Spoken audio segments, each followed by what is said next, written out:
He's right. Okay, we're live. Good morning, everyone. It's September 7th, 2024, and we have another Society Free School for Philosophy and Black Liberation.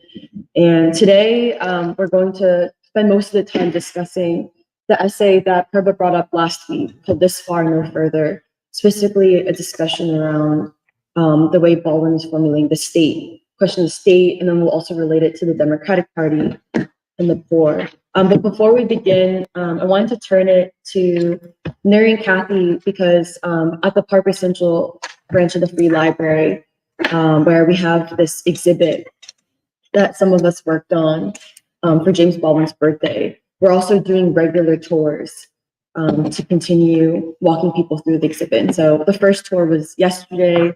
So Kathy and they're gonna just give some updates and maybe talk a little bit about upcoming plans for those tours before we begin the discussion. Okay, yeah, so we had the first exhibit tour. We're planning on doing Friday afternoons from 3 to 4:30. And so that's what we did yesterday. And then the next 2 weeks will be on Thursday evenings from 5:30 to 7. And so that's, yeah, like we'll do 2 45-minute tours. And so yesterday was the first set. And I think through the month, honestly, I think it'll take us a little bit of time to get used to like even a sense of who comes at the library. If maybe there are better hours to do, since on Friday afternoon, I don't think anybody came on purpose to the tour, but I think some of it was like we put up signage so that anybody who browses the tour knows that the tours are now happening. And so hopefully that will make a difference.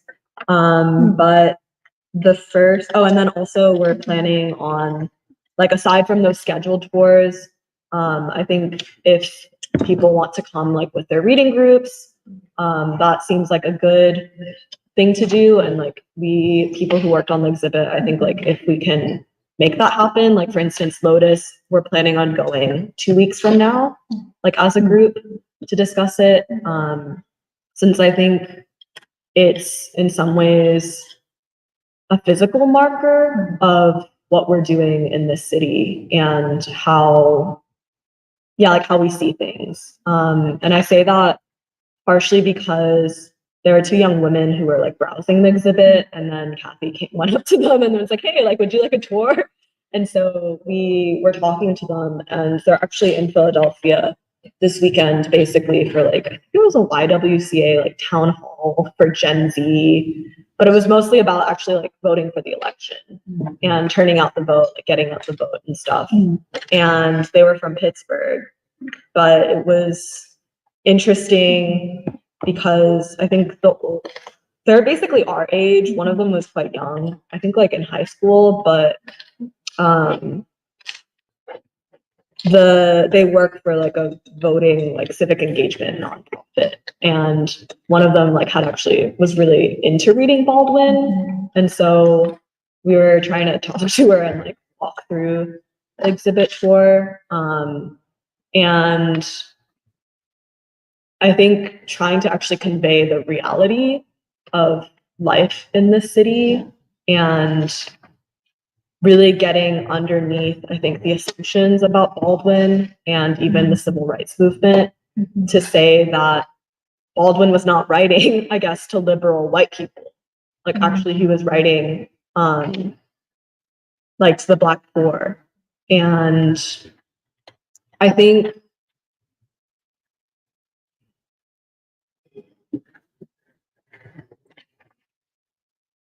it's hard, I guess. Yeah, I think from the reception of it, I feel like it was interesting how open like those 2 young women were, at least when we were talking, especially about like the civil rights movement and like the triple evils. And specifically, I think we talked a lot about war and about like the human qualities of the people who were part of the civil rights movement.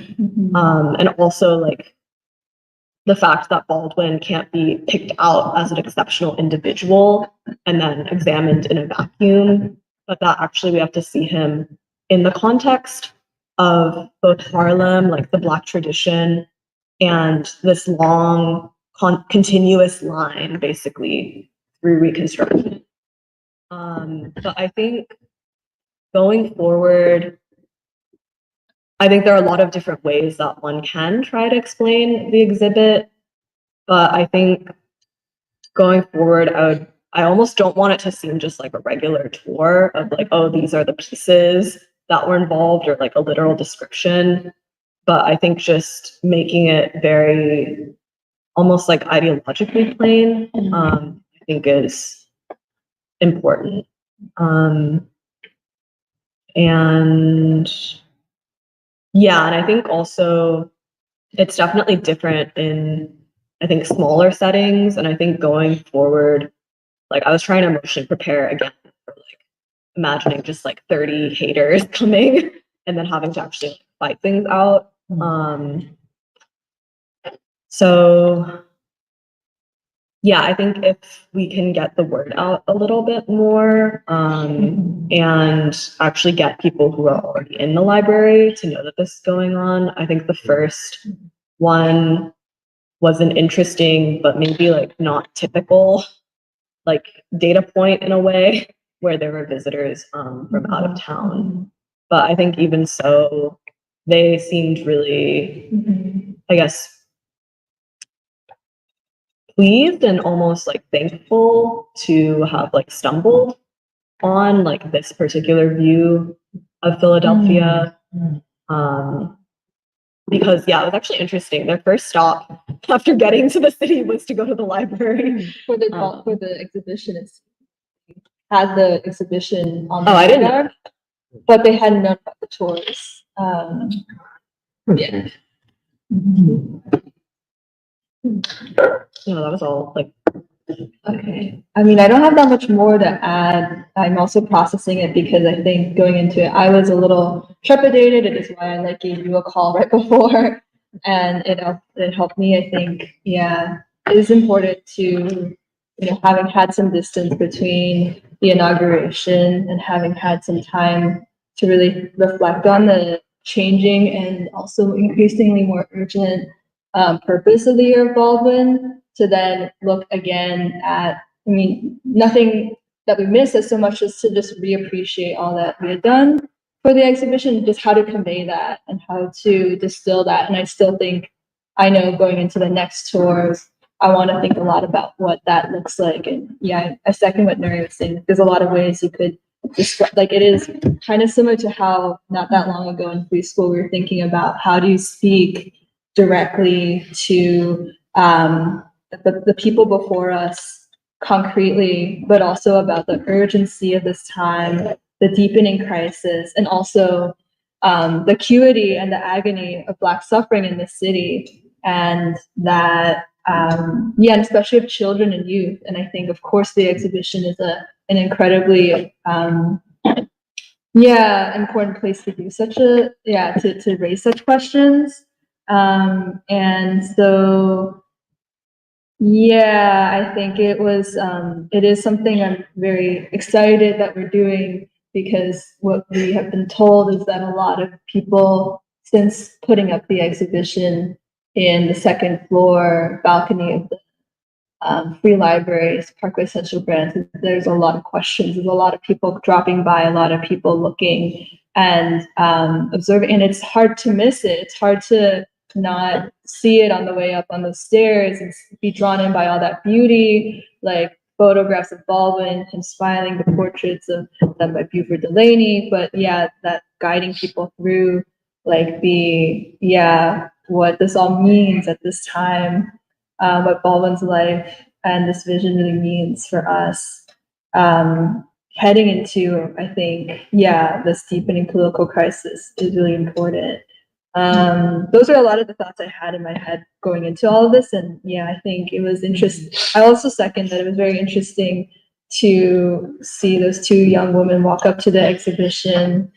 And I just knew that if they had such purpose in walking up to the exhibition, then they perhaps would enjoy going on that tour. And I'm glad that we connected like that. We also learned that one of them played tenor saxophone. Oh yeah, she was really into John Coltrane. Or like this is a white woman from Yeah. Pittsburgh who had done gender studies in college, but also played tenor saxophone, and John Coltrane is a hero for her. And so even as we got to the end of the exhibition, where there was the poem John Coltrane pens for "A Love Supreme," she was even saying like, well, the title Love and Revolution started making me think of the Love Supreme. And I saw how you had put that at the very end, and it just confirmed something for me, or like something along those lines. And yeah, you just never really, you can be really surprised, I suppose, by people in this world. And it shouldn't be so surprising that Baldwin is so known, even Coltrane is so known, but also when you have the chance to actually meet like that and speak to one another and share this, it is really interesting. Yeah. So I'm really looking forward to. Actually, yeah, it was interesting because she had basically said, like, we left Coltrane to the very, very end, because it was like so intimate. I feel like I didn't want to like spit everything out, and so I was trying to be like, mindful. And then also I wasn't sure for a little bit if they were just doing like the polite thing of like, oh, like that's nice, like that's nice, like I'm just here, but I'm not really going to like give myself back. But then at the end she was like, yeah, actually, like I had been thinking about Coltrane. Like she basically said that. She was like, I was wondering, she was like, actually on my own, like when I heard Love and Revolution, I was like, oh, that reminds me of A Love Supreme. And she basically said like, I'm really like happy or like pleased to like actually see him in there. And so I think it will take, time, I think, to know where all of this is going. And I don't know, I think I might even want to put like a response box or something just to get to know like how people are thinking or like responding to the exhibit.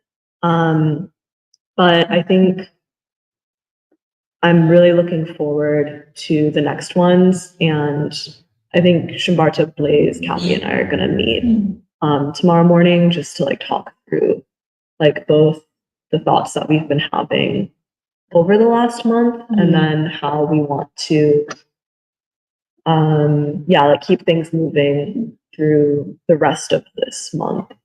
And and I think also just it's nice to be back in that space and to even see the librarians again and to almost catch up and say like, oh, like how have things been, like what they've been thinking about, since we also the library is a really interesting, I think, institution. And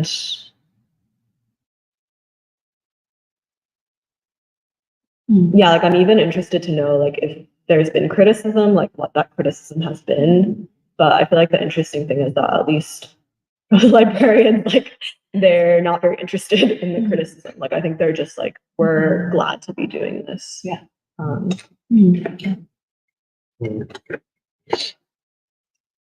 Well, I think, because Alice and I stopped by yesterday at the end, and something I felt was, because something I think we did really successfully with the opening of the exhibit is, how a lot of the times, even something like a library, like the way libraries are today, like unfortunately, I would say even the free library, and especially the central branch, instead of being a palace for the people and instead of being a tool for the people to change the city, instead it's just seen as like this passive vessel for social services.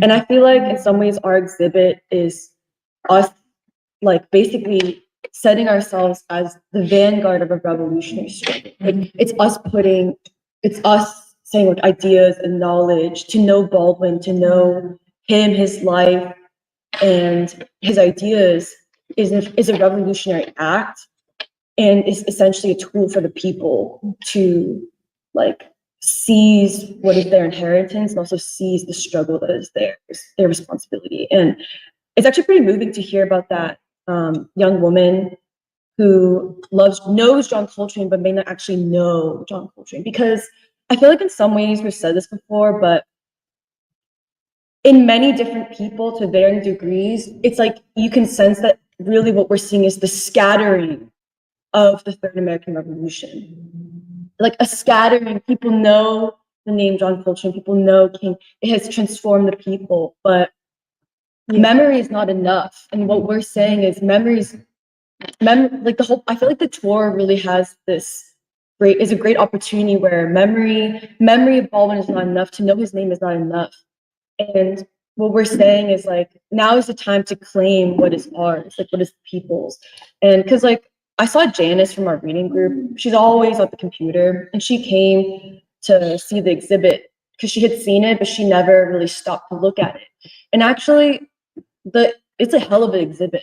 And that's the thing, it's so full, it's brimming with quotes, Baldwin's words, the formulations within each of the sections, and then even the images. But the thing is, the images for so many people do not speak for themselves. It requires a tour to walk through it. And I actually think that's why it's really important. Like for me, I feel really passionate about driving like even our Parkway reading group to one of these tours and saying like, you know, we're gonna meet up, we're gonna come back Monday, September 16th, but our first meeting should actually be Thursday at one of these tours, 5 to 6 or something.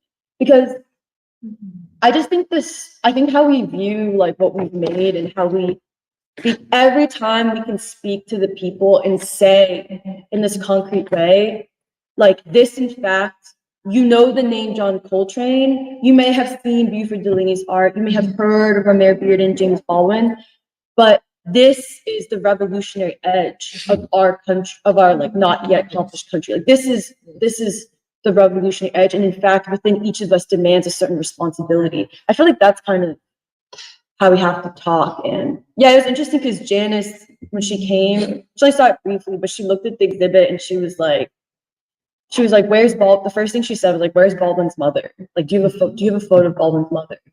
And it's because she was like, I remember reading in No Name of the Street. I remember how we read like that. I remember when I read about Baldwin's mother, I said, "Ooh, she was in the hospital all the time having children." And she wanted to see Baldwin's mother. And that's to say that I think through these tours, it's such a concrete example of how when we say that what we're forging is a new common language, it's not really just the words, but in fact, it's a worldview. Like the common language is a worldview that can be crystallized. And it's a worldview that also puts the people, and especially Black people, back where they belong, like, which is to read, like to make history, to change, to determine the country. Like that's Baldwin's message of like, it in fact is the people who must make a decision, like to make history, like it is our place in history. And I guess I just wanted to say that because yeah, it is always moving. It's very moving to see those cases. And I think the exhibit, the cases in themselves is not enough. It's the tours, really. It's the tour. It's the way it's the way we speak about what's in those exhibit that like makes the difference. Because I was like, Janice and I were even reading out loud some of those quotes that we included. It's like deep shit. Like it is that is the edge. Like not just Buford Delaney's art, but who is Buford Delaney, the way we describe, like he showed Baldwin his inheritance. He showed Baldwin how to see. So I just wanted to add that. Yeah, and I think all of our reading groups should go to the exhibit. But I also think something we should do is actually walk around the library and announce that the tours are happening soon. Like there are a lot of people who just hang out in the library, like Janice, for example. And I actually think we could go to different sections and make an announcement. Like Emma, like we've done that with Emma before for a reading group. Oh, wow. Yeah, just to add to what you're saying, when I first came to Philadelphia, it always struck me that the public library system of Philadelphia was entitled the Free Library of Philadelphia, because New York City's is just the New York Public Library. And so I mean, even growing up in New York City, and I think it resonates with knowing about Baldwin's upbringing is that the idea of a public library system is something that's extremely moving and beautiful, where it's supposed to be a resource for the people to be educated and to seek knowledge. And I think that's the ideal. And in a way, as we've been talking about, as I guess the country talks about the crisis of the country and the lack of faith that people have in the institutions of this country, I think through the spirit of Baldwin and what we're trying to do is to create essentially a future vision of what these institutions could be for the people. Like Emily was saying, and what Tony, you've said in the past, which is a palace for the people. And yeah, it is. I think the free library has so much potential because because of Emma and Grace, you know, these two young women who, in spite of the difficulties, they wanted to partner with a free school. They wanted something like knowing that this was something that was different. And essentially, I feel like that corner of the free library has become the future, not only speaking to the present, but also emblematic of essentially of what a future public library system looks like, what sort of education that it can produce or provide for people who come to something like the free library. And because it is true, which is that there's something about the Parkway Central Library and also Philadelphia's library system, or I guess as the main branch, where it is different from something like the 42nd Street New York Public Library, where that place, it's much more of like, you know, the young, educated, and of the elite using this magnificent building. But Parkway Central, it's also still architecturally so beautiful. But the people that are there are very ordinary, and oftentimes many of them are also homeless too.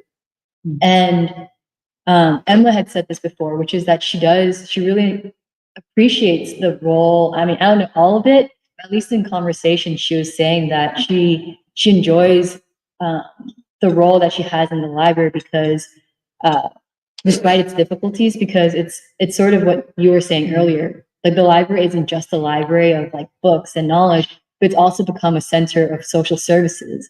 If you're homeless, come to the library. If you need a job, come to the library. If you don't have access to the internet, come to the library. It's like it's been this, and yeah, the people that come through use those services too.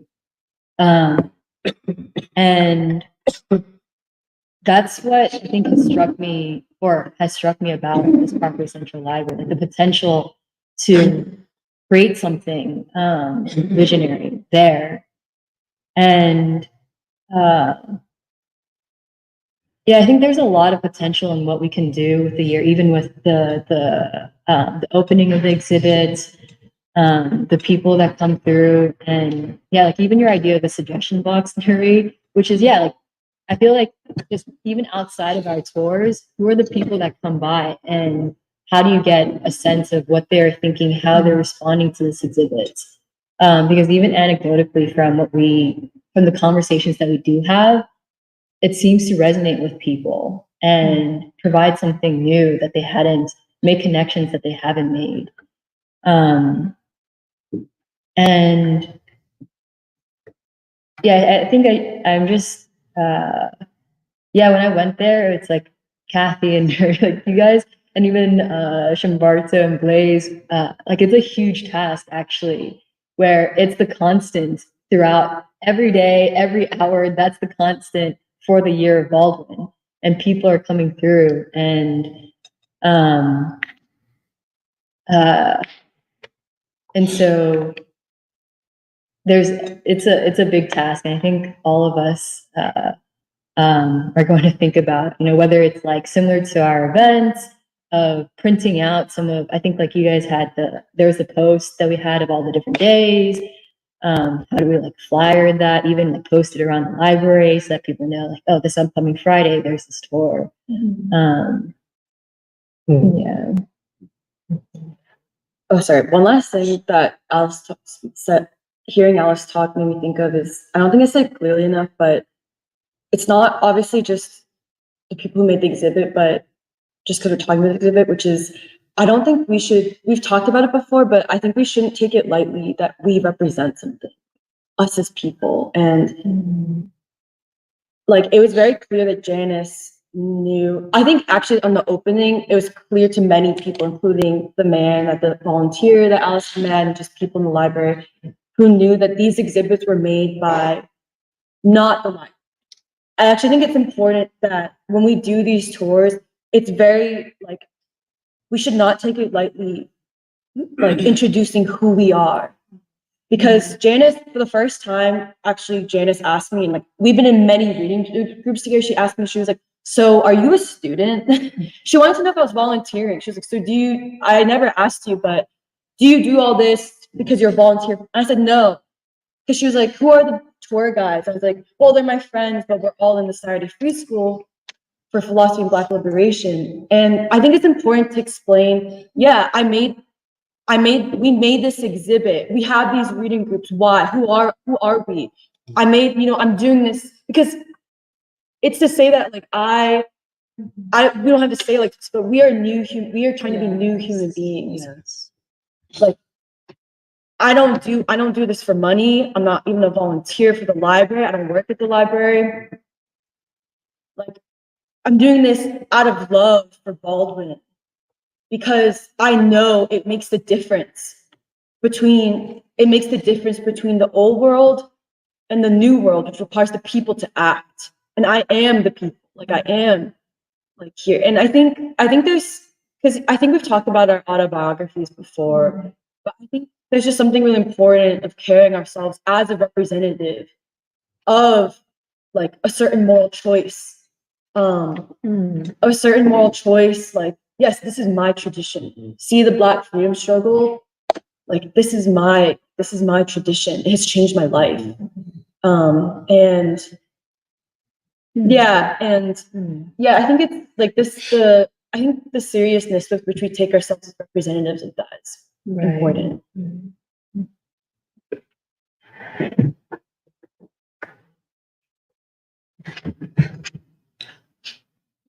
Call of destiny. I'm not a volunteer. I'm sorry. The destiny called me to this moment, and to fulfill my destiny is to know Baldwin, to celebrate him. It's something for most people that is very difficult to understand. Saturday Free School, but because it doesn't look like a quote civil rights organization or a student organization, and certainly Emma and Grace are coming to understand what all of this is in a positive way. But I would just say that, and I guess we'll talk about it more when Purva presents her talk. But yes, there's something special about the exhibit, and it being at that branch of the library, which is not supposed to do these things, but is supposed to be one of these beautiful buildings in this area of Philadelphia, which is for arts and elites and bourgeois culture. And here, Baldwin. And not as the bourgeois or the neoliberals or the identity politicians want him to be, but the Baldwin that challenges an entire system. And I think the exhibit is brilliant in that way. And yeah. Well, I feel like the thing that, to what Emily said too, part of what's underestimated about the exhibit is how it functions as like a social and almost a sociological and political phenomenon, and not just of like, I mean, yeah, the oscillation is between just seeing it as like a collection of artifacts or something, and like you were saying, a passive, something that's simply passively part of this, like almost like the scenery of the library. And I think the existence of the exhibit being there the without the tours and without like you guys, I think it still does mean a lot. But I think doing the tours and actually like talking with people through it, it turns it into something which has like a deeper quality and has like that edge, like you're saying. And I just feel like part of what's really beautiful, like even to like the anecdote about the young woman and how she was like, oh, I was wondering if like Coltrane would be in here. But it kind of reminded me of when Reverend Ike was like, oh, what about Coltrane? Like, when are you guys going to talk about Coltrane? And we did the opening of the exhibit with the tour. And yeah, I just feel like part of what's really beautiful about Baldwin and part of also in some ways our task as revolutionaries is like you were saying, like Emily, you were saying like the third American Revolution has been scattered amongst the American people. And part of our task is to give people back their own experience, but in a new light. To give people back what they already know, or what they may know, or be slightly familiar with, but to give it back to them in a way which allows them to see it in a newer light. And I mean, that's also what Baldwin does as like a writer, as an artist, as a revolutionary. Is like he gives you back your own experience, but he allows you to see it in like a much deeper way. And yeah, I feel like that was like even from the opening in like early August, that was what was really beautiful. Was like when yeah, like there was like another like older woman who I presume was like alive during the civil rights movement, and was like, oh, like why do you call it the Third American Revolution? Can you explain that to me? And like we're giving people like obviously the civil rights movement is like the most well-known period of like 20th century American history. And so it's like, how can you give it back to the people in a way which is like, oh, like they recognize it, but there's also something new about it. And there's something which maybe they hadn't considered. And there's something which makes them, forces them to confront themselves also in a different way. And yeah, I think that's like whether it's the exhibit, but also all the other kind of avenues of the year involved with that's really exciting and interesting to me too.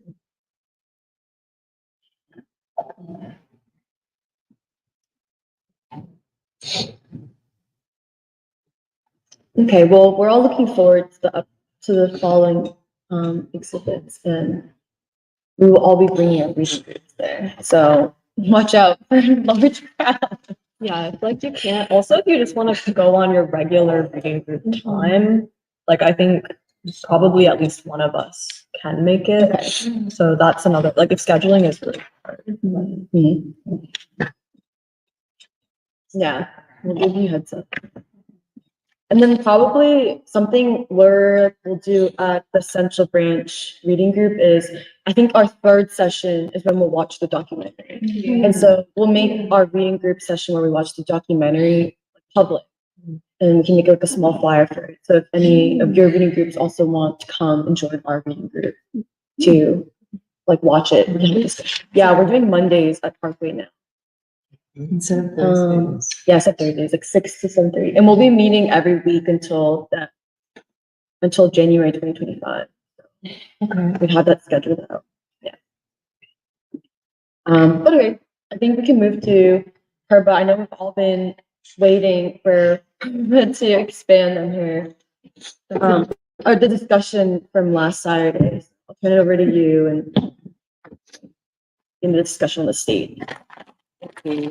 Well, I tried to do a good job because this essay was difficult to fully understand and address. But I thought it might be worthwhile to also begin with the political task that we've taken up as part of the Year of Baldwin, which relates to what we were just talking about, the exhibits, also the reading group, which is that, yes, it's a celebration of James Baldwin, his life, his legacy, but also to establish him as a revolutionary theorist for this time. somebody who has something to say to this moment of American crisis and give instruction to the American people how to respond to it, how to assess it, and how to figure a way out of it.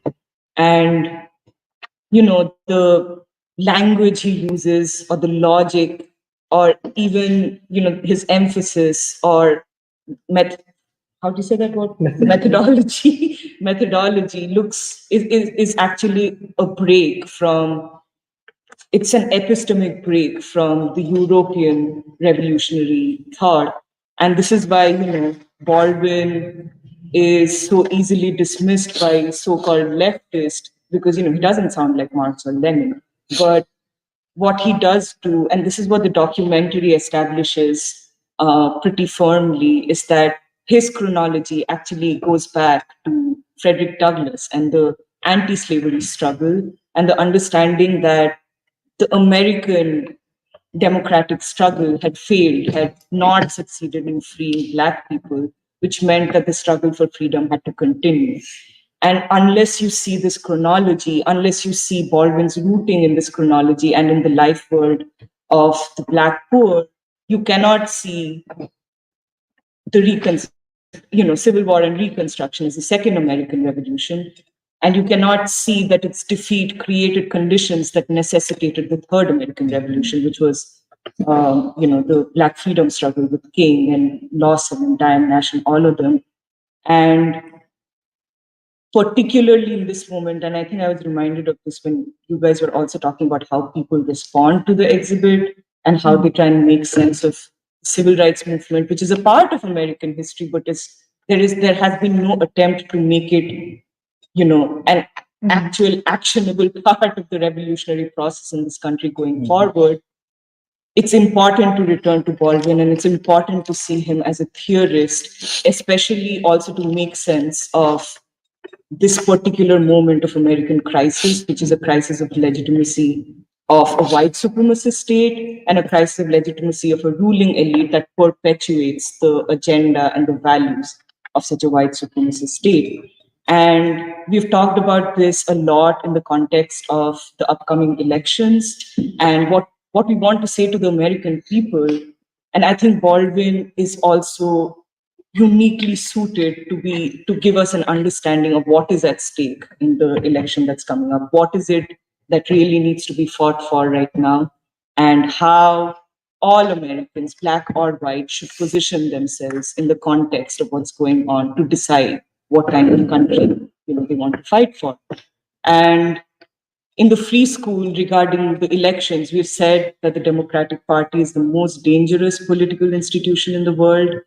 I mean, the Biden-Harris administration has brought us closer than ever to an actual nuclear confrontation. And I was just looking at, there was this other article in New York Times just yesterday, I think, which was saying that even what Biden's nuclear deal is trying to achieve is not enough. It needs to be escalated even further if we are to confront, the combined forces of China, North Korea, and Russia. So it is a really dangerous moment. And then the world has watched, first Biden and then Harris pay lip service to their commitment to working out a ceasefire deal, where in actuality, what they're doing is sending those 2,000-pound bombs to Israel to basically exterminate the Palestinian people. And then on top of all of this, you see the destruction of our cities, what Doc was talking about last week. I mean, if you go around North Philadelphia, you can see the actual extent of devastation that this political system has brought to the lives of especially the Black poor, where their children cannot, they cannot guarantee a future for their children that they actually deserve. When Black young people of working age are on the streets or are in prison and basically do not see a way for them to ever get themselves out of this condition. So when you see all of this, it becomes abundantly clear that the Democratic Party is the party of the rich, the elite. It is the party of war and genocide. And it is also the party precisely for these reasons of white supremacy. But in order to make that case, and this is something Doc had said last time or sometime before this, that you have to see white supremacy the way it manifests in American society in a systemic way, in a social systemic way, because the political structures of this country and the two-party system also serve to preserve and perpetuate a white supremacist social system, which, by political, economic, and legal mechanisms, but also in almost habitual ways of thinking and acting on the part of white people over historic time, reproduce Black oppression, reproduce injustice and inequality for Black folk. And also, the question of the immigrant that we've discussed becomes important here because it's frighteningly simple for the immigrant or even a certain section of the Black elite to become a part of this white supremacist social system and then look down upon the Black poor and say, oh, I don't understand why you can't pull yourself up by the bootstraps. There must be something wrong with you. So this pathologizing of Black people to justify their oppression has to be seen in that social systemic way white supremacy like manifests itself in human social and ideological relationships. And that is sort of how I wanted to talk about this essay this far and no further, because Baldwin is our strong hand in making this case crystal clear to the American people that there is a house of bondage and white people are not exempt from it. The freedom of Black people that this Black freedom movement was struggling for is also ultimately going to mean making freedom real for all Americans and moving away from America being the last white country. So that's sort of the context in which I wanted to read this essay. And I'm going to read only a few excerpts. So the first part says, and just to basically like summarize the essence of what we're trying to get out of this is the relationship between the state and society, but then also the role of the individual within the society, which Baldwin is trying to address here. So he says, it is hard to be clear in these matters, yet I hazard that society with a capital S is a direct result of the actual and moral options offered by the state. And yet, on the other hand, the state as we know it is very largely, if not entirely, the result of the actual and moral exhaustion of society with a small s. The actual, baffling, continuing, and wounding relations which obtain among human beings cause us to long for authority as deeply as we long for water. And the personal authority surrenders to a larger one, which, if it cannot save us from death, can protect us from chaos. So, when he says society with a capital S, I think that relates to the idea of a social system which governs, the relations, the ways people relate to one another and the ways they relate to institutions of the state. But I think the part that Baldwin brings in here, the second part of it is equally important, where he's saying that society with a small s, which I take to mean the individuals who make up, or who live within that social system, act within that social system, also have the power to affect, the character, the ideological character of the state by choosing to comply or not to comply with the standards that the state basically offers them. And he's making the case that white people, by abdicating a personal authority, by abdicating their moral responsibility to analyze for themselves what reality is, what truth is, what is just and what is not, by abdicating that personal authority in favor of the authority of the state, basically fail in that in the responsibility that they should take up in order to transform the state and the nation. And the reason why they abdicate that responsibility is because they believe that the state will protect them, protect their whiteness, and so they'll be safe from the direst consequences of what the state could do. But then this is an unprincipled social contract because it requires the people who are complicit in the social system to basically look away from human suffering, to look away from the injustice that Black people have to deal with, and look away from genocide for that matter, So it creates an unprincipled social contract that's untenable because, well, maybe I'll come to that part later. I just want to read a little more. But what Baldwin is doing here is highlighting that the individual within society actually has a role to play, actually has a moral choice that they can take. And I think this is a good place to discuss the idea of political economy and what that can tell us about a state and its relationship to society. And I think we talked about it a little bit last time, where the formulation of a social system, seeing white supremacy in its systemic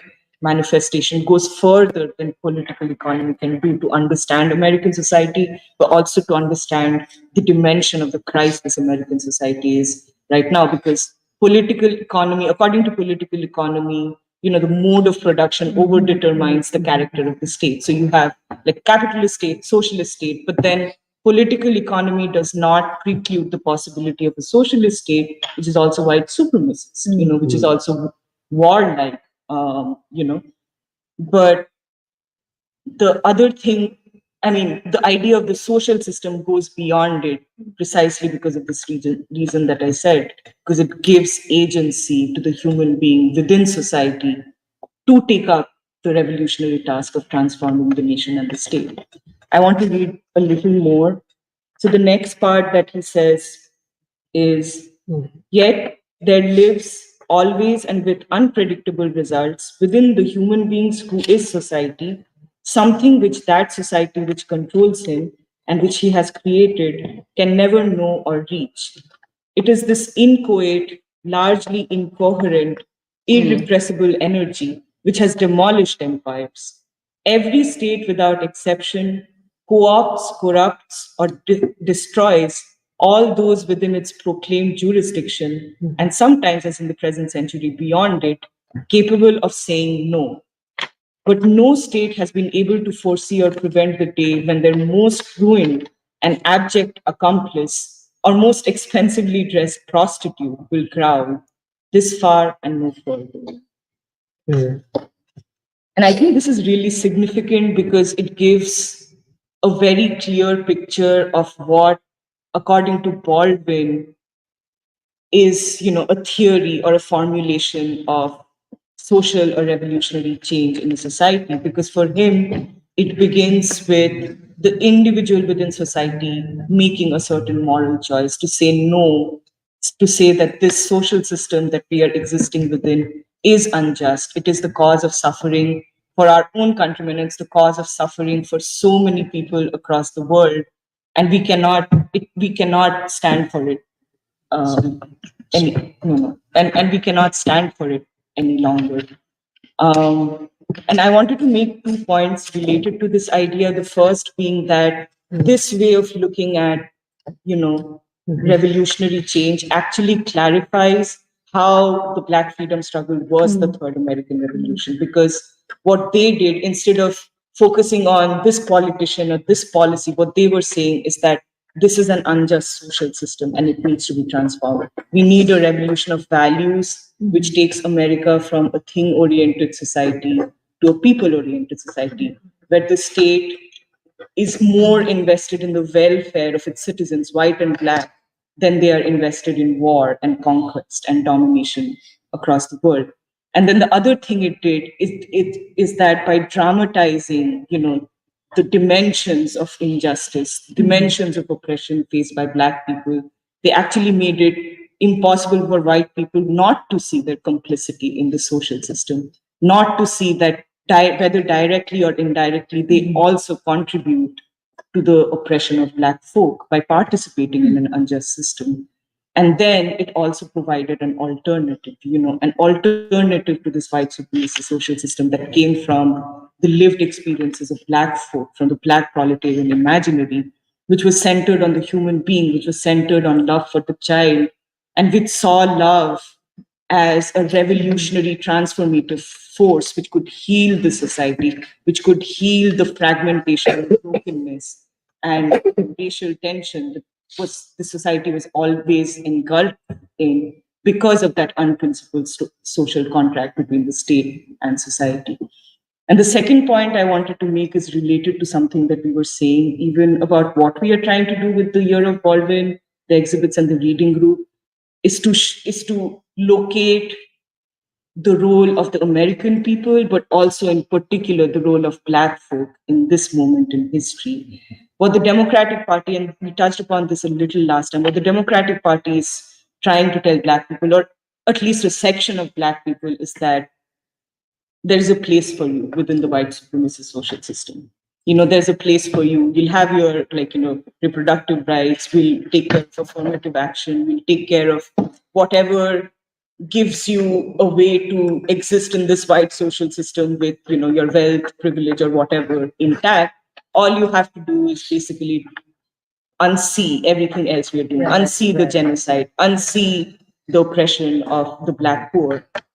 And in this respect, this is what makes their claims of, when they try to appropriate the Black freedom movement, when they try to claim that, oh, we are a direct, there's a direct line from, the Black freedom struggle to, Barack Obama being president, to Kamala Harris being now the presidential nominee. This exposes the fraudulent nature of that claim and also exposes how insulting it is to Black people, because they have nothing but contempt for the Black freedom movement. They only see it as like a liberal movement which sought assimilation into this white supremacist social system.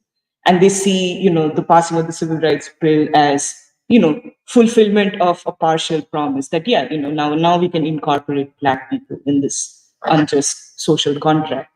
But what Baldwin does by being a witness for the Black freedom movement, by talking about the responsibility of the individual in American society to take up a stand against this unprincipled social contract, is he's also locating the place of Black folk in the struggle right now, to remind them that historically they have been at the vanguard of the struggle against this white supremacist social system. They've always been at the vanguard. They've always been at the vanguard of the struggle to join America with the rest of the world, to connect and feel solidarity with the anti-colonial struggles, with the struggle for peace.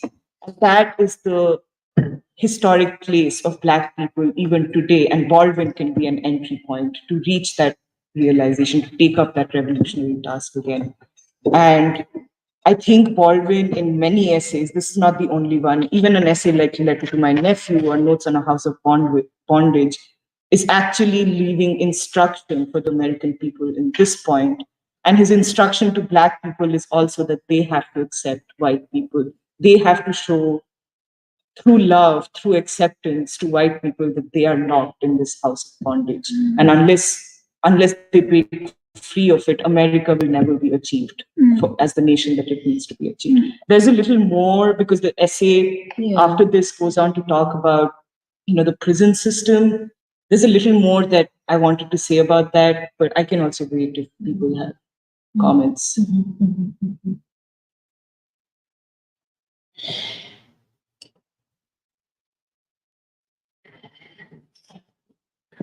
I hope that was not.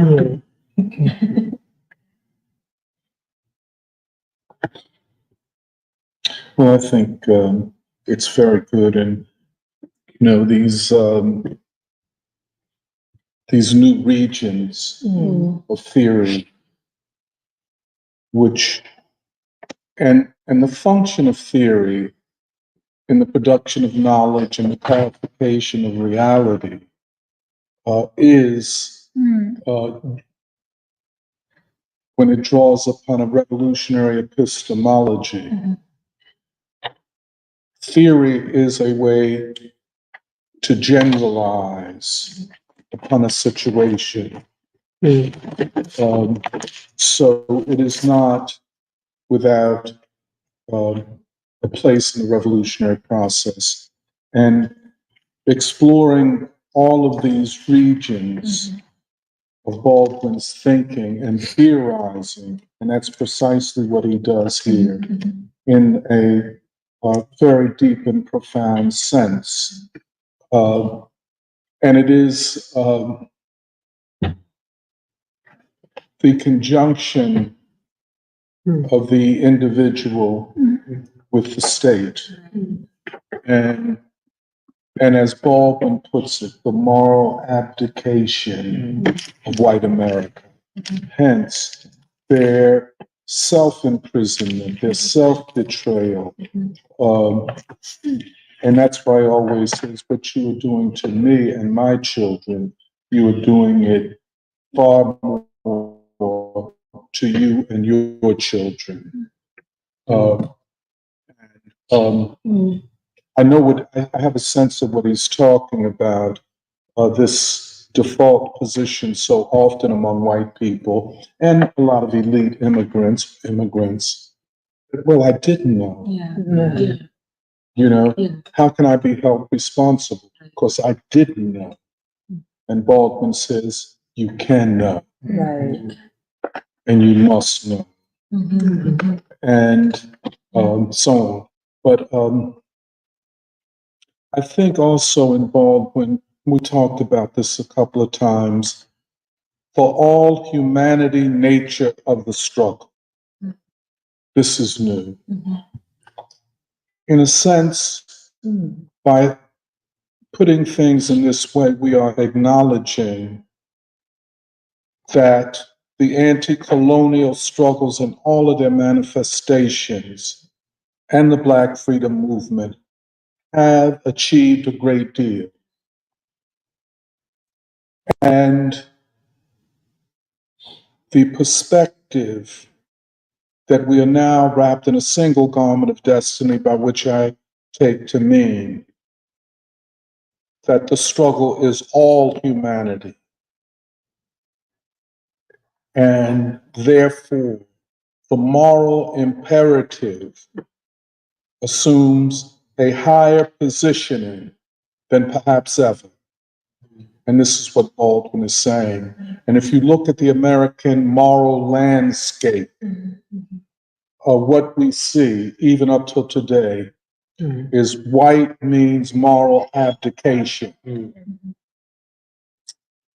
In almost indifference to the moral questions.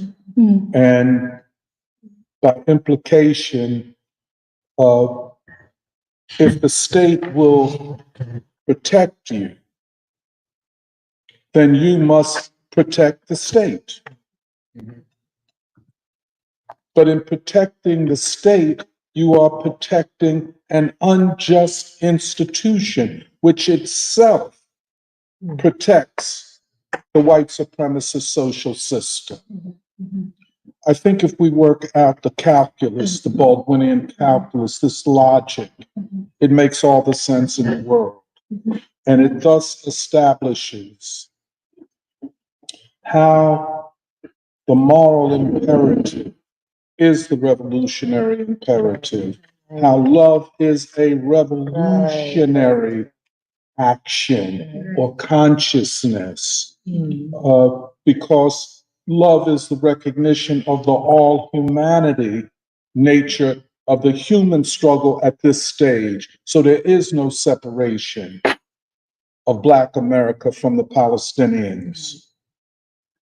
There is no separation of the Palestinians from the struggle in this country. And we deny it at our own peril.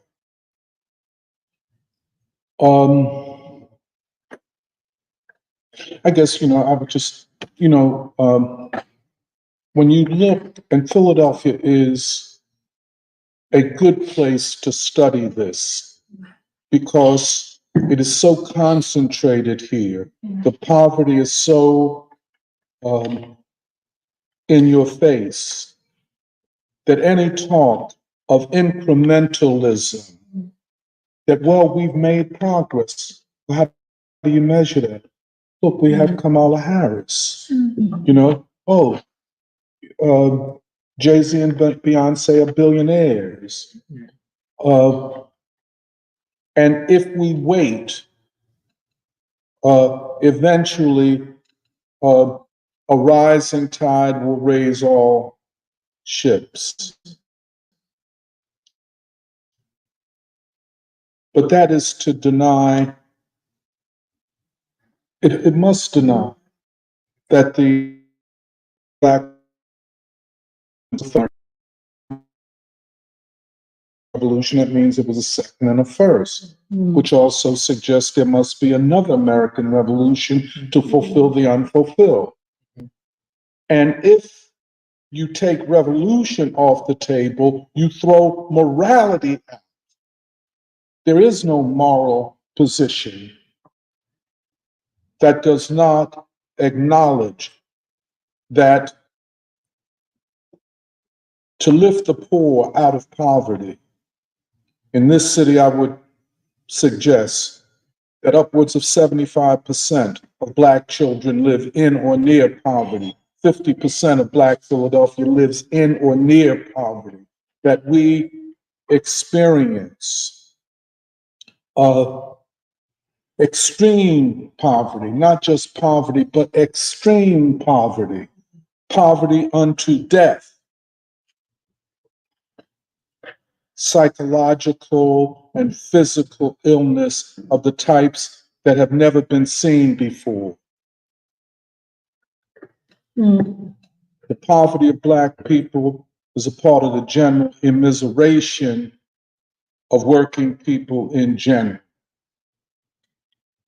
And so Baldwin's demand, not just request, but demand to the white masses, in your own interests, you must see this struggle in your own interests. And don't claim you don't know. Because if I know, you know too. Yes. I would just a Democrat. Can I just say something about the Democratic Party? And I think this is a case we must make.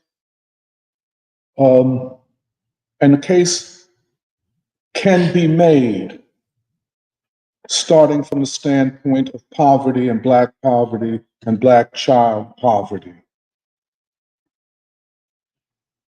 The Democratic Party, openly and not so openly, subtly, in a subtextual way as well as openly, is saying that the Democratic Party is upholding and advancing the struggle for Black freedom. That's the claim. There has not been an alternative presented to that claim. It's almost a given by leftists, by liberals, and others, radicals, that if you take two parties, and I would like to challenge that later, but if you say there are two parties, one is the party of Black freedom and one is the party of anti-Blackness or anti-Black freedom. The party with the majority of the working class is the anti-Black freedom party, and the party that is made up of the rich, the super rich, and the elites and their theories of the society is the party of Black freedom. The party of war is the party of Black freedom. It is, to say dishonest is not to tell the truth. This is more than dishonest. To make that claim without opposition in the face of what ordinary Black folk, let us say, in this city are experiencing and have experienced for a long time. And again, I say, there are families going back to slavery that have known nothing but poverty, only poverty.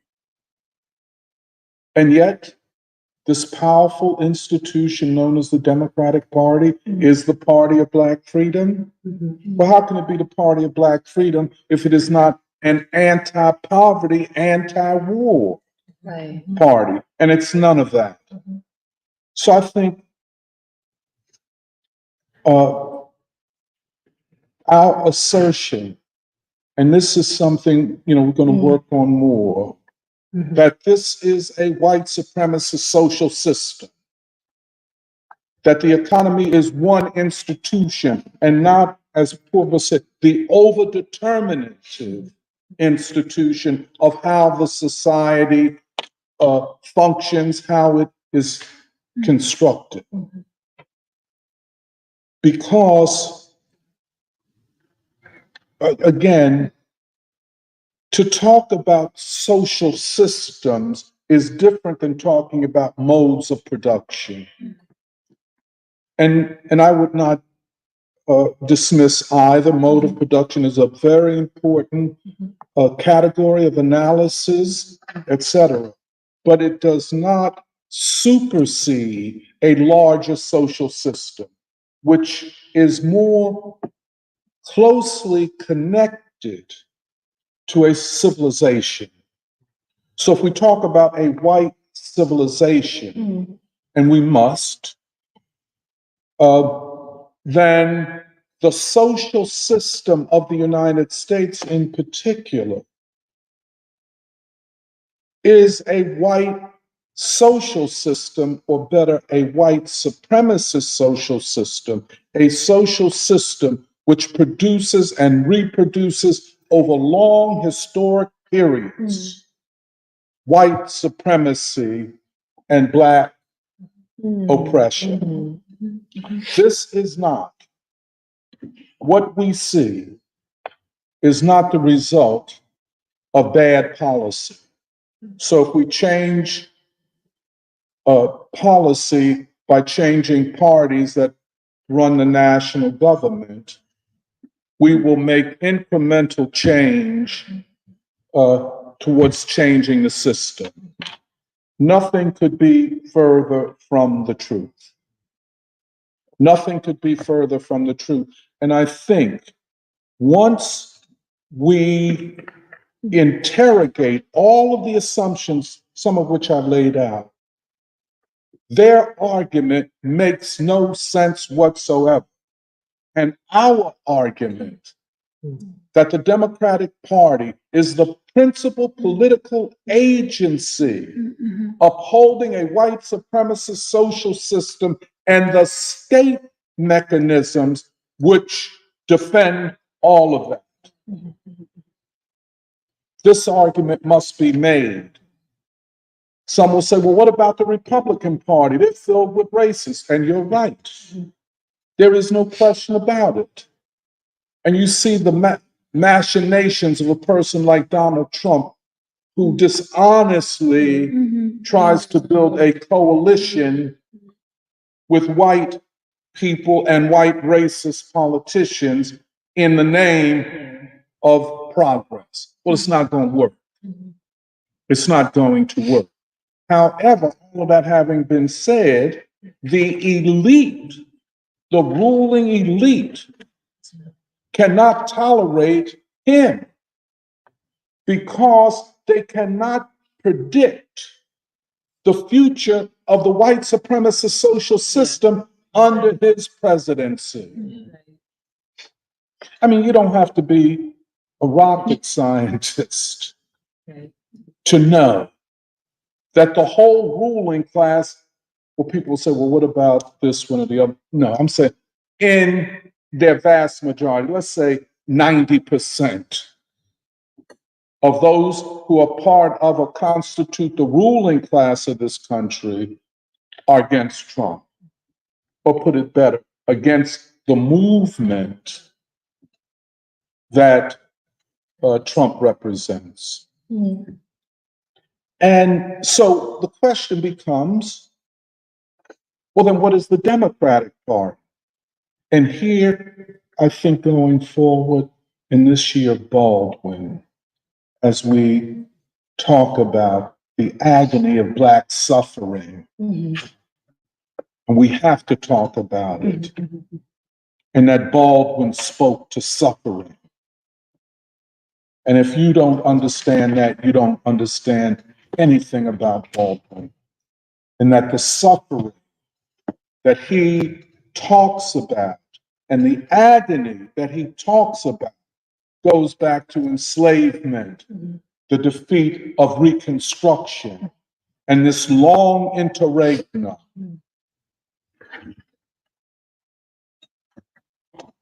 That's Baldwin.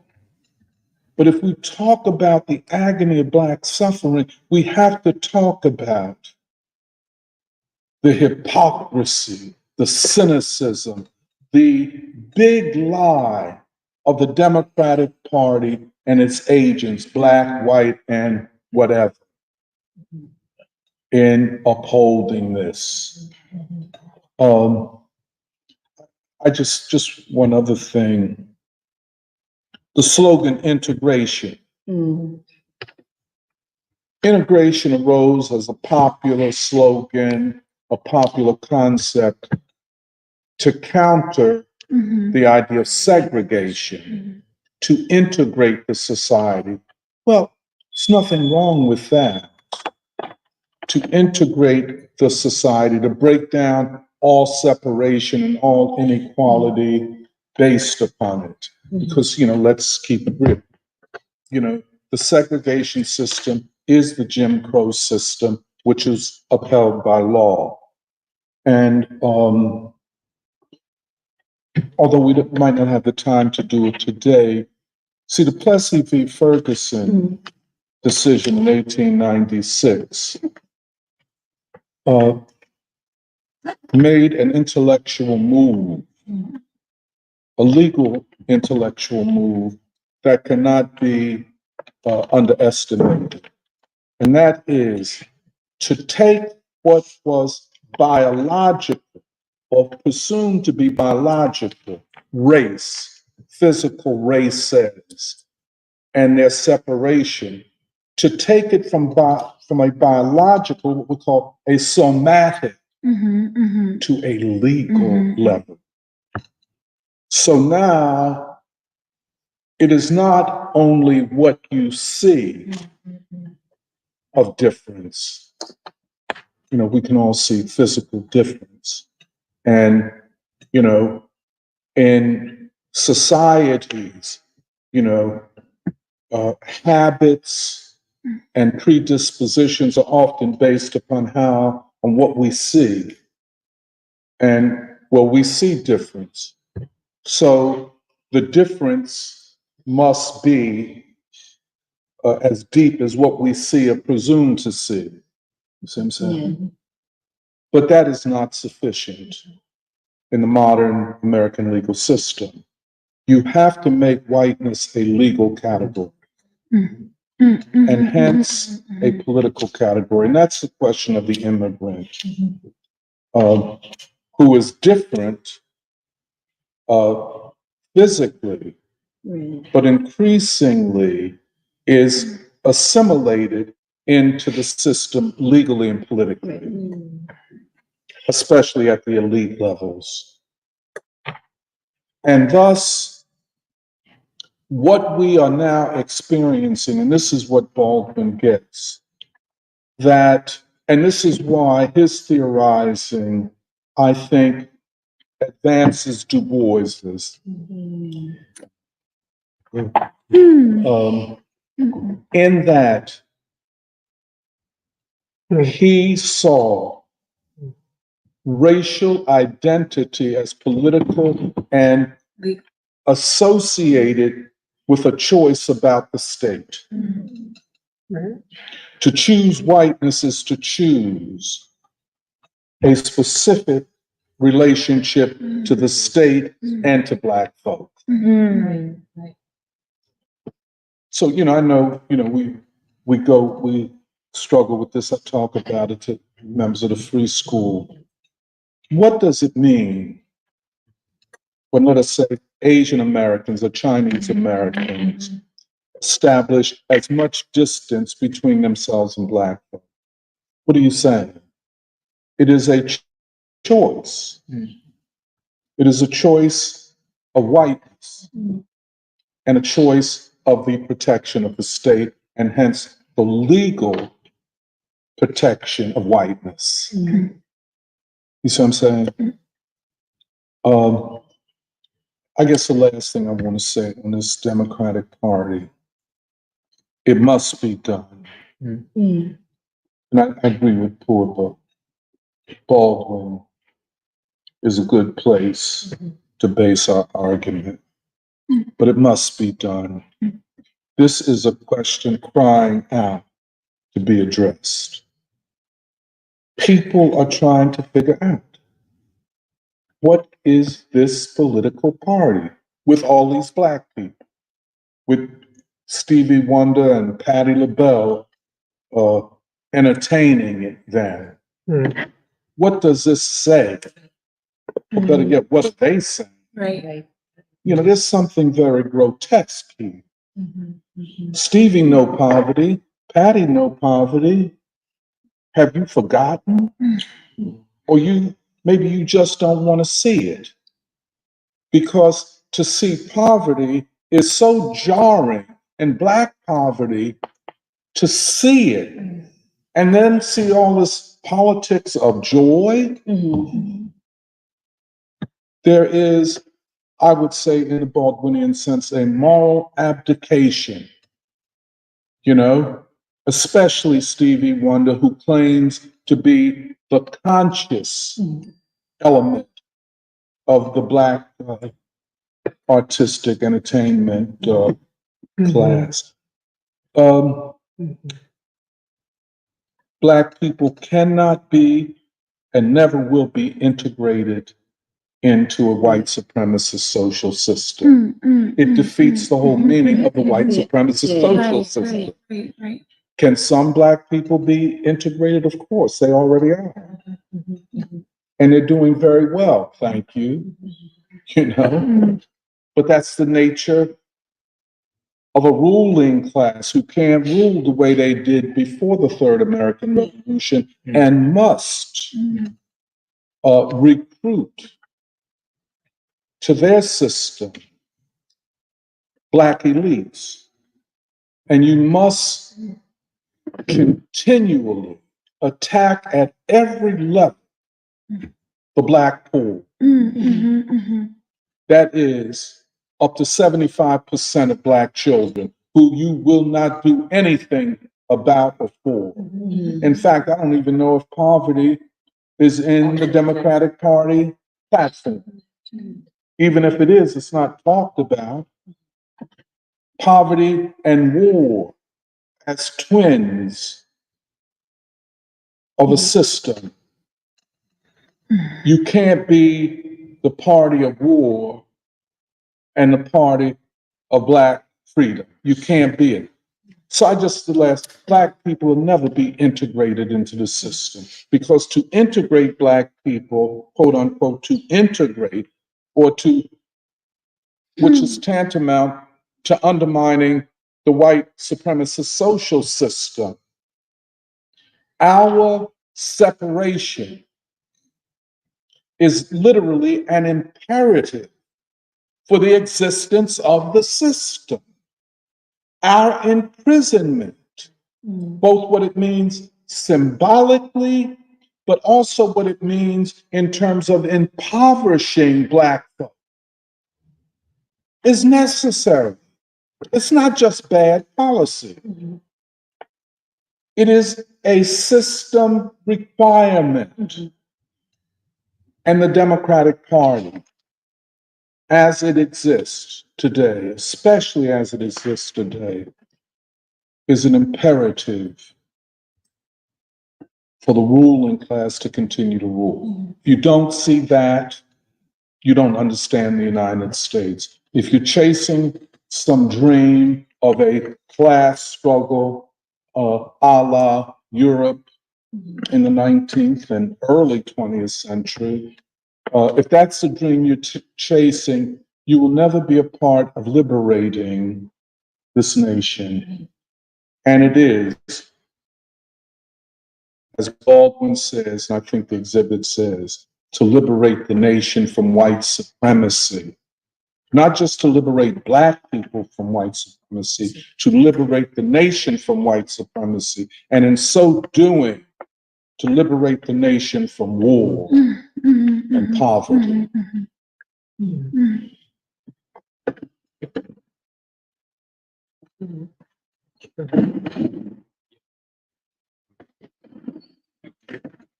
Yeah, I thought this was very clarifying what you guys were saying. Because I mean, we've been talking about this for a long time, but this idea of the illusion that whiteness, depends on this illusion that it has to generate, that it's not going to see this house of bondage as a house of bondage, but as like the house of like I forget the word, but like basically profundity.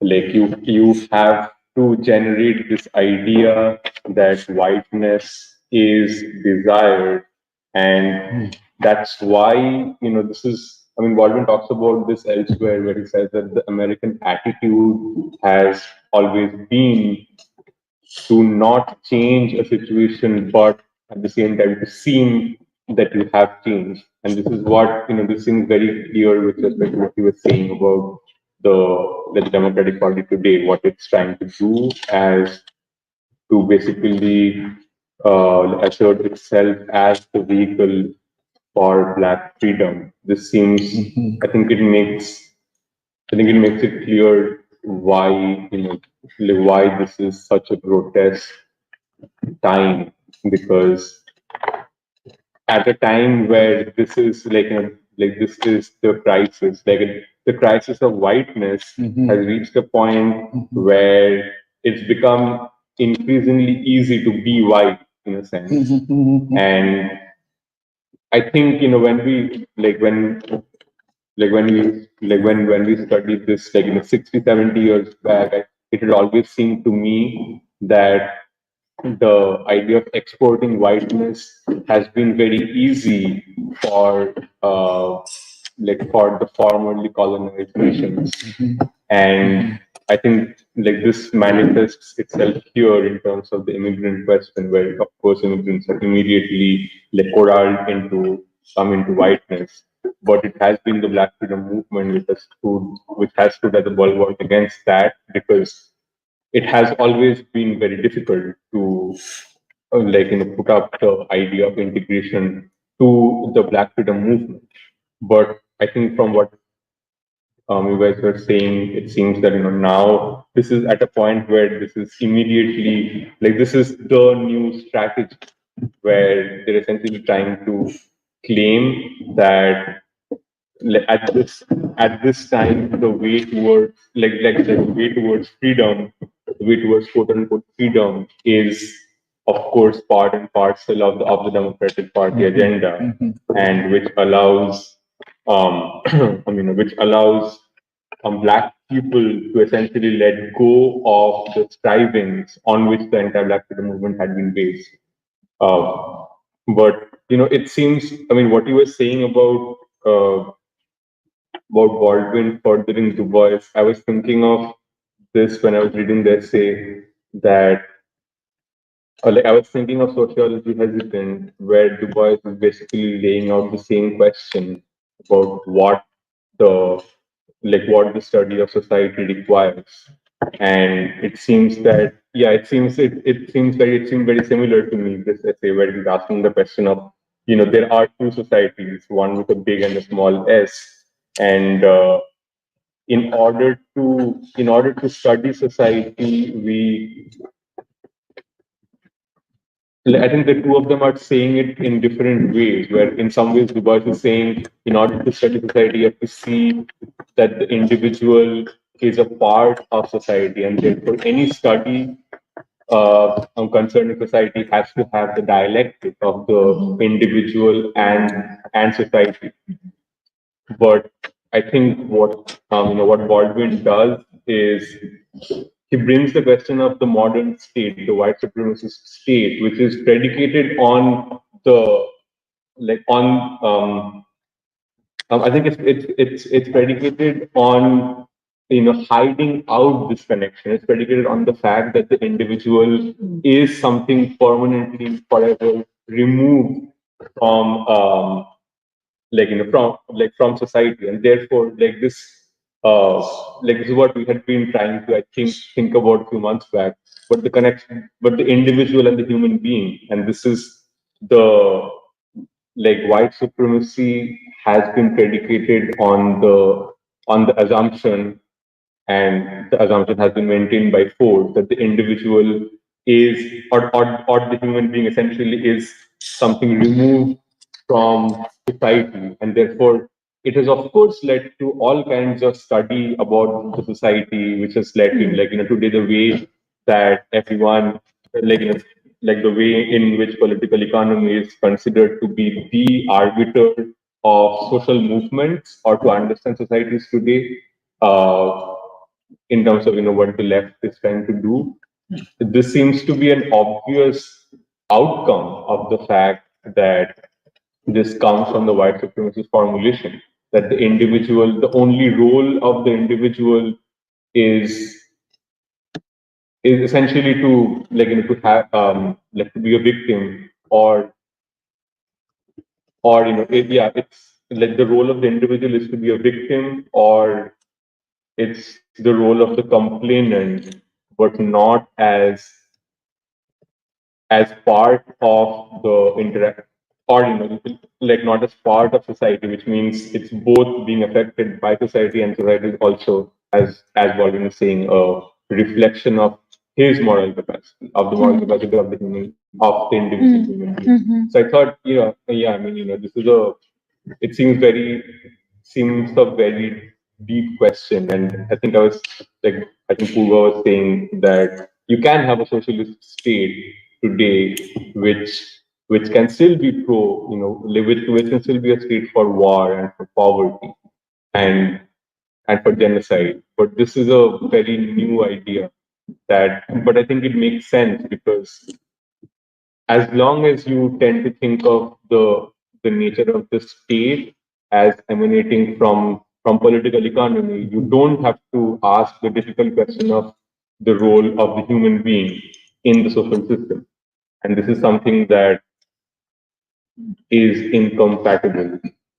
It's incompatible with the Black freedom tradition.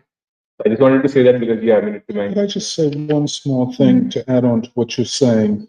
Because, um, there are powerful forces in American society that predispose people towards individualism. In fact, the whole legal structure is based upon the individual. And so when an individual or person makes a moral choice within the framework of the dominant legal and ideological system, I think Baldwin is saying that moral choice tends to self-defeat itself. Wait, can you That's repeat not to be said. Can you repeat that? Yeah. In other words, everything in the society, the legal framework, that's why Plessy v. Ferguson, Yeah. 1896, is so important, because it said that the state must protect the white individual from anything that would limit or compromise his or her um, whiteness. Whiteness is hence a legal category to be protected by the law and the state. You see what I'm saying? And hence Baldwin is saying, Baldwin is saying that a moral choice to challenge the state on the basis, well, the state is protecting me. Yeah. And what Baldwin is saying is that it is protecting whiteness. And if you identify as white, then you can live the illusion that you are being protected. In other words, let me put it another way. The protection of whiteness is not a protection of individual white people, as we see, or individual anybody else.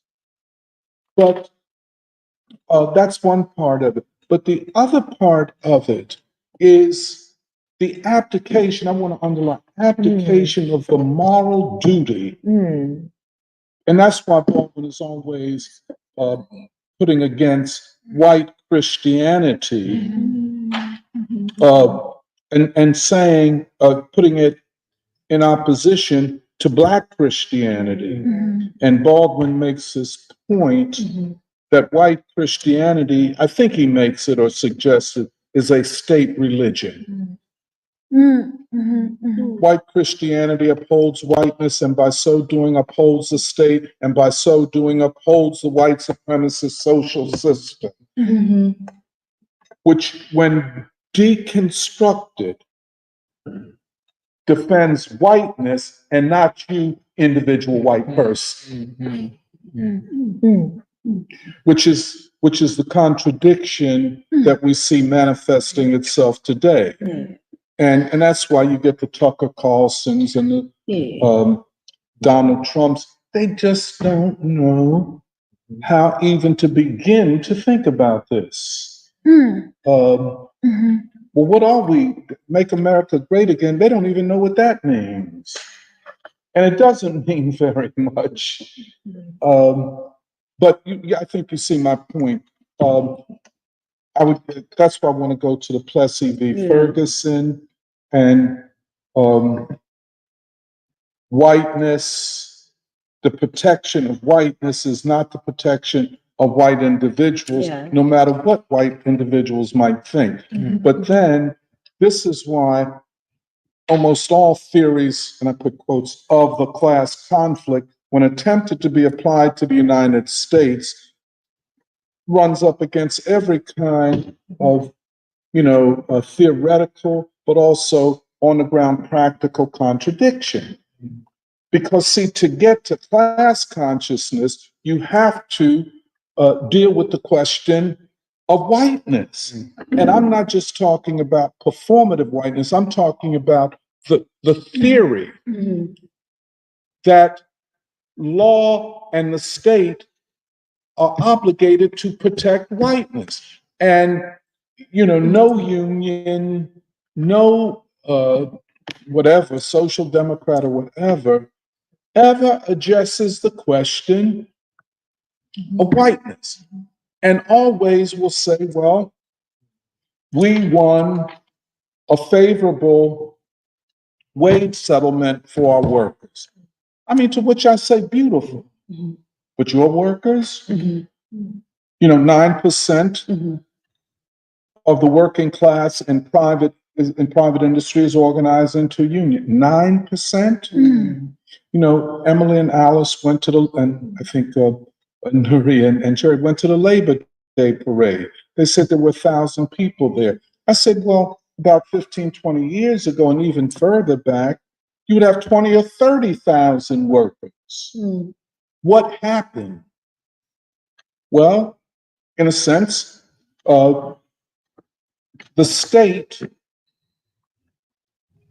is, in the eyes of the white working class, more important in their lives than their union and the class struggle.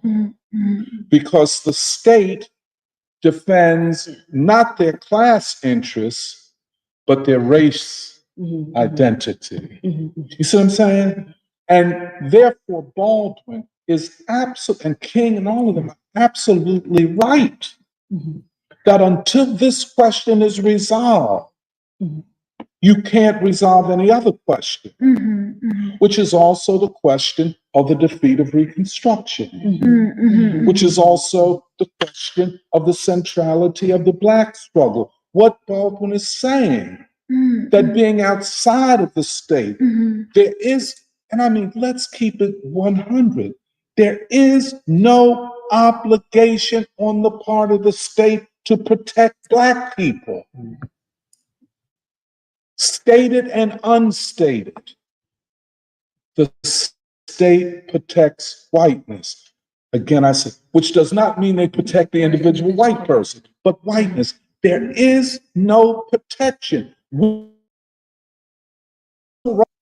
the 13th and 14th Amendments, the 15th Amendment, there is no obligation.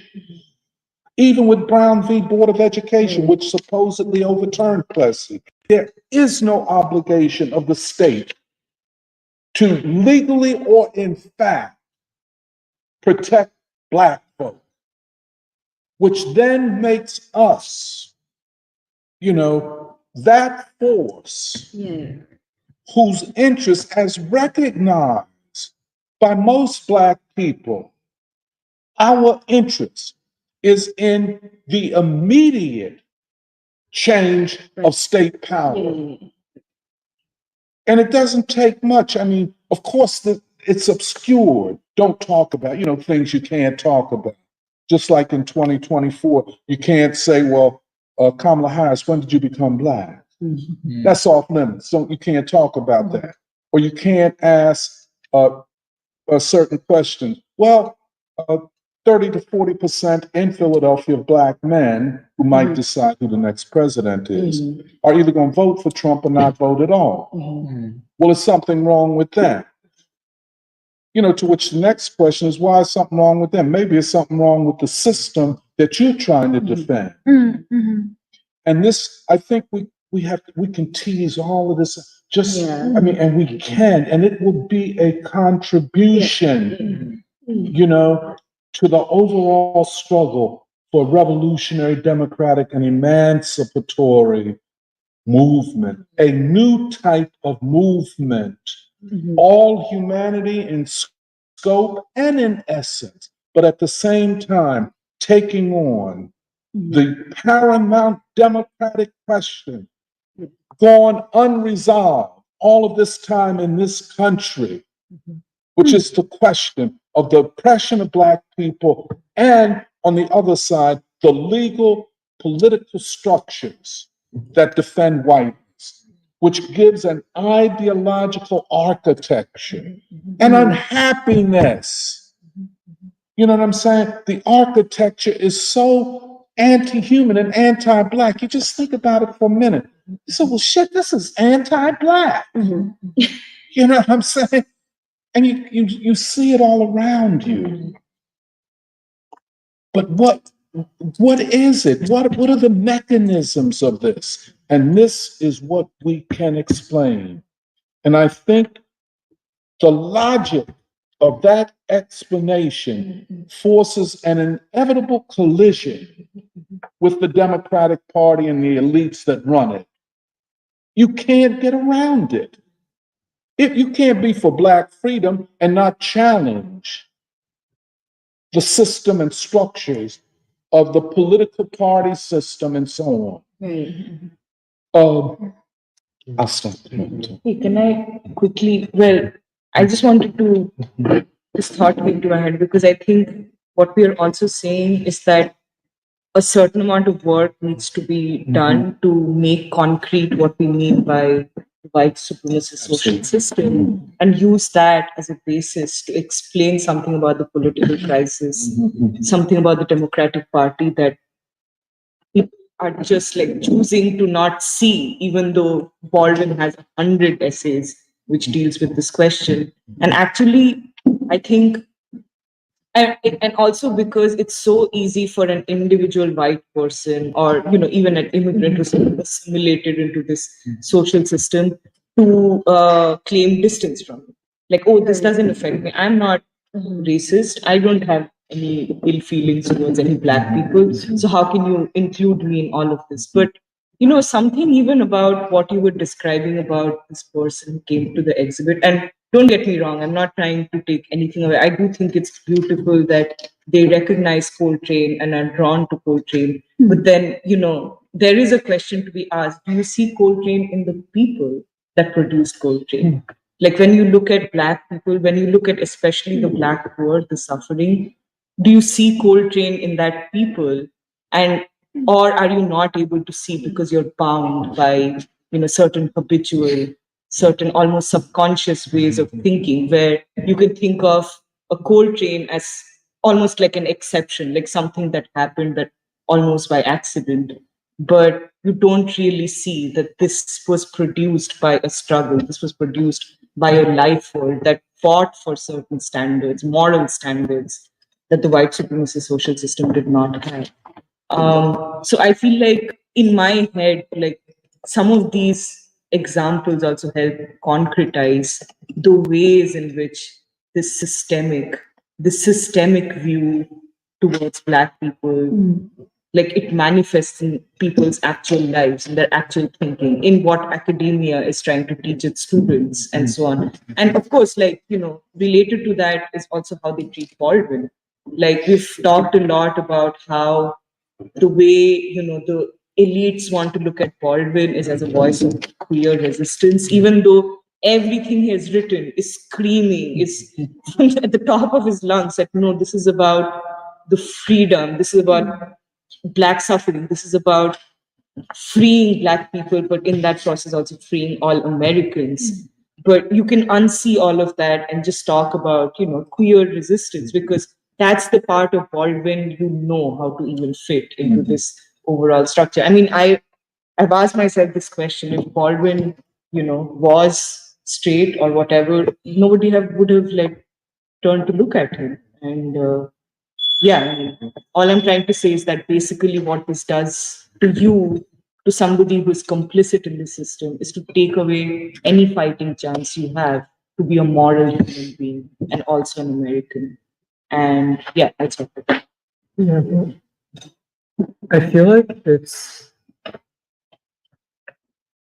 part of what this makes me think about is I know that the free school has, I guess you could say, haters or critics who, like, I know specific people who would say, "Oh, why do you guys talk about white supremacy? Like, doesn't that either A, create an unnecessary division and quote unquote the class struggle, or B, doesn't that?" I guess so. Yeah, the two assumptions are, by talking about white supremacy, you're in some ways quote unquote reinscribing a division in quote unquote the working class. That doesn't need to be articulated. But it's logically, let me just, I don't even think it's logically true. Yeah. It is a logical truth. Yes. That if you see what I'm saying, yeah, they're making a truth, but without a resolution. Yeah. Because, go ahead, I'm sorry. You see what I'm saying? The other assumption is that why talk about white supremacy? Because I think many people on the left would say their assumption is that the civil rights movement didn't totally erase racism from American society, but it made enough of, you could say, it resolved certain racial contradictions, therefore making the class struggle. Yes. And so the civil rights movement is just one step towards class struggle. No, I'm just describing. No. And I think these are important questions because like we have to actually take them seriously. And I think part of what I think what I hear you guys saying, and I feel like we're moving towards is it's not, at least for me, and I may be wrong about this, I don't think it's necessary to totally discard the whole notion of class struggle or even of political economy. I don't feel like that's what we're saying, but what we are moving towards is essentially, whereas let's say like a Marxist would frame it as white supremacy is superstructure atop that is generated by the economic base of capitalism, the mode production, and this has a dialectical relationship, but that's the essential kind of structural quality of it. What we're saying is not that. We're proposing a kind of, I remember the way that you put it when you were talking about Du Bois once, when you were talking about Du Bois' sociology. Instead of even purely just hierarchies, it's like what you call like heterarchy, like social grouping.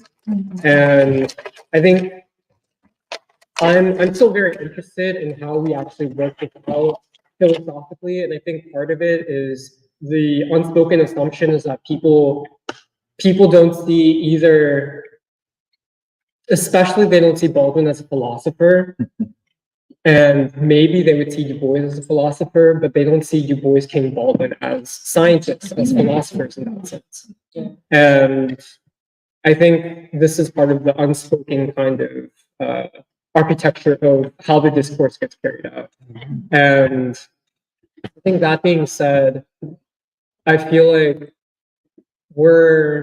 I feel like we're moving towards like a kind of different, almost way of understanding the structure of society and how society, like you said, reproduces itself. And I think a lot of this is, I guess you could say, the introduction of slavery, like the birth of slavery and the introduction of white supremacy, I think we're trying to account for how that becomes, like you said, a reproductive, like a social system which reproduces itself. And I guess I don't know if there's a case to be made specifically about like I guess you could say it like a white supremacist socialist system. Unless you say like Nazism, I guess, but I don't even know. I don't think the Nazis were really socialists. But that said, I think part of what I'm very interested in is how Baldwin does philosophy and his, like you were saying, the method of his doing philosophy, because I think it's also different from Du Bois and also distinct from King. And yeah, I feel like these are questions that we'll continue to work out. But part of it is like when we talk about white supremacy and the way that Baldwin talks about this, like this kind of almost subconscious or conscious deferring to authority always. Like for me, I feel like the clearest example of it is like if you take, let's say, the 2024 election and this question of like Gaza, the genocide, Israel, all this stuff. I feel like what we observe amongst that portion of the, I guess you could say the Democratic Party's voter base is they're uncomfortable with what's happening in Gaza and with what Israel is doing. But what they find security in is like, oh, like at least Kamala is working towards a ceasefire. The adults are like, the authorities, like they're working on it. And all that really matters to me is I know that they're working on it. And by that, by that logic, it's like you defer all responsibility, all moral responsibility, and you defer to the authority of the state. How it manifests in the Trump movement is also very interesting too, where like I feel like this is also partially how like Trump and like the whole Israel thing is playing out. But when you look at how the way that a lot of like Trump people responded, let's say to the student encampments, is the great irony is the fact that the Trump movement this whole time has been making quote unquote its own attack on the deep state. But as soon as the student encampments happen, you see the same deferring to authority. Oh, the police need to come in and like basically like go like steamroll the students. And they're cheering on the state to enforce that against the students. And I think this is part of how we have to understand like the actual mechanism of how people relate to the state. And this is why I think Baldwin is indispensable. And the way that he understands white supremacy is indispensable to understanding, you could say, like moving from a theory to the actual operative nature of how the system works and how people behave and how people relate to like the state or to authority. But yeah, I just feel like this question of the state is really important because, you know, in the Bandung group, we've also been reading Sun Yat-sen, and you know, and he also has a very different conception of the state as well. But yeah, I feel like it's a very exciting time, but also I am very conscious of the fact that like there's a lot of like sociological, philosophical work that we have to do in order to make certain arguments. And yeah, because I know that there are a lot of people who criticize free school. Like, oh, like why talk about white supremacy? Doesn't that just reinforce like this whole idea of like the color line? And I think I had more to say. By the way, the argument of was put in a book by a famous black sociologist of the 1980s and 90s named William Julius Wilson. He wrote a book called The Declining Significance of Race. And I think it came out in 1987. And in it, he makes the social democratic argument, I think the Edward Bernstein argument, that as capitalist society develops, it becomes more democratic, or in the case of William Julius Wilson, less racist. And we're making the argument that as it has developed, the mechanisms of racial oppression have become more sophisticated and more repressive. Witness the prison industrial complex. I was just hearing Jeremiah speak. I thought of something, which is that usually in leftist identity politics circles, which I was a part of at one point, this this phrase systemic is used quite a lot. You know, systemic injustice, Systemic racism. systemic racism, right? But when you try to analyze the way that they would deal with systemic racism or deal with systemic injustices or inequalities, it's either one of two ways. One way, which Jeremiah was talking about, abdicating their own responsibility and saying, petition the state, write to your governor, blah blah blah. And then there's the other way where you say that, okay, we're going to have a protest or a march or something to that effect where we take responsibility to do something. However, it is always done in a way that it does not threaten their own safety. You know, the kind of protection that they are provided by the state is never threatened. So knowingly or unknowingly, I think they have a consciousness that has been developed by this system, which tells them that you are safe in certain situations. You step outside that box, you step across that line, and then that is when you're out of the system and you're no longer fall within this protective bubble. And I think that Baldwin has actually gone very far in understanding the psychology and the pathology of the people who have abdicated their moral responsibility to the state and have given up their own moral authority. There's this part in the same essay, which is sort of between the two paragraphs that Purba read out, and where he says, where he talks about how people give up their moral authority, accept the authority of the state, and then he says, hence we need victims, object lessons. And this need, which never fails to announce itself as moral, has nothing whatsoever to do with morality or any moral hope. This need becomes the quicksand in which all hope of the moral life expires. Could you read the next sentence? The last one? I mean, just what comes after that? What comes after that is, yet there lives always and with unpredictable results within the human being who is society, something which that society which controls him and which he has created can never know or read. So we read, and Purba read this part, but the reason I read this is because I think even in 1983, he understands that when you abdicate your moral responsibility, you find the need in yourself to portray yourself as a victim. And I think the Democratic Party gives this sort of immoral impulse a very wide space to breathe, which is why I feel like there are a lot of people who get into identity politics because of this need, because they think I have to feel like a victim because I don't want to, because I know that I'm protected by whiteness, by protected by something I'm not really proud of, and hence I have to make this personality or this identity of victimhood to sort of justify that, to justify my protection.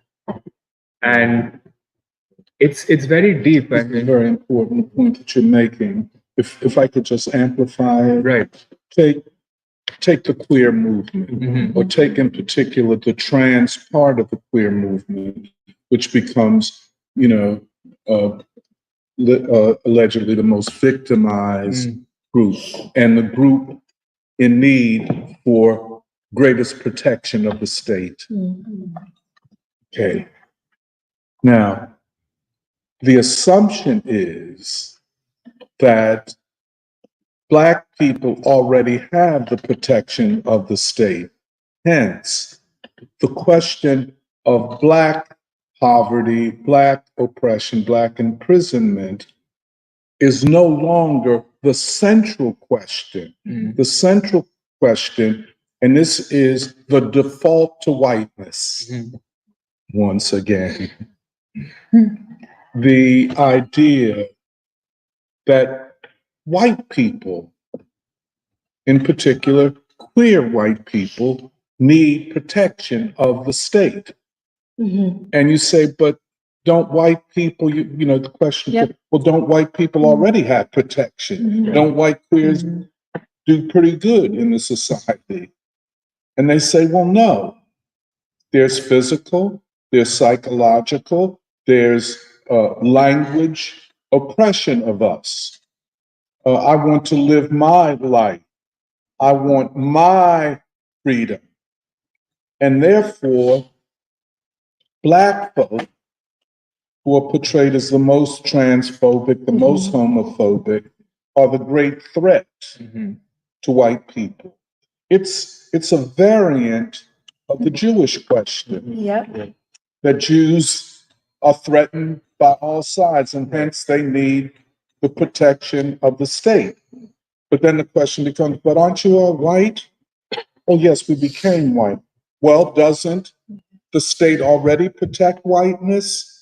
I think I just want to amplify that. No, which is also why I think which is also the problem of the working class theory,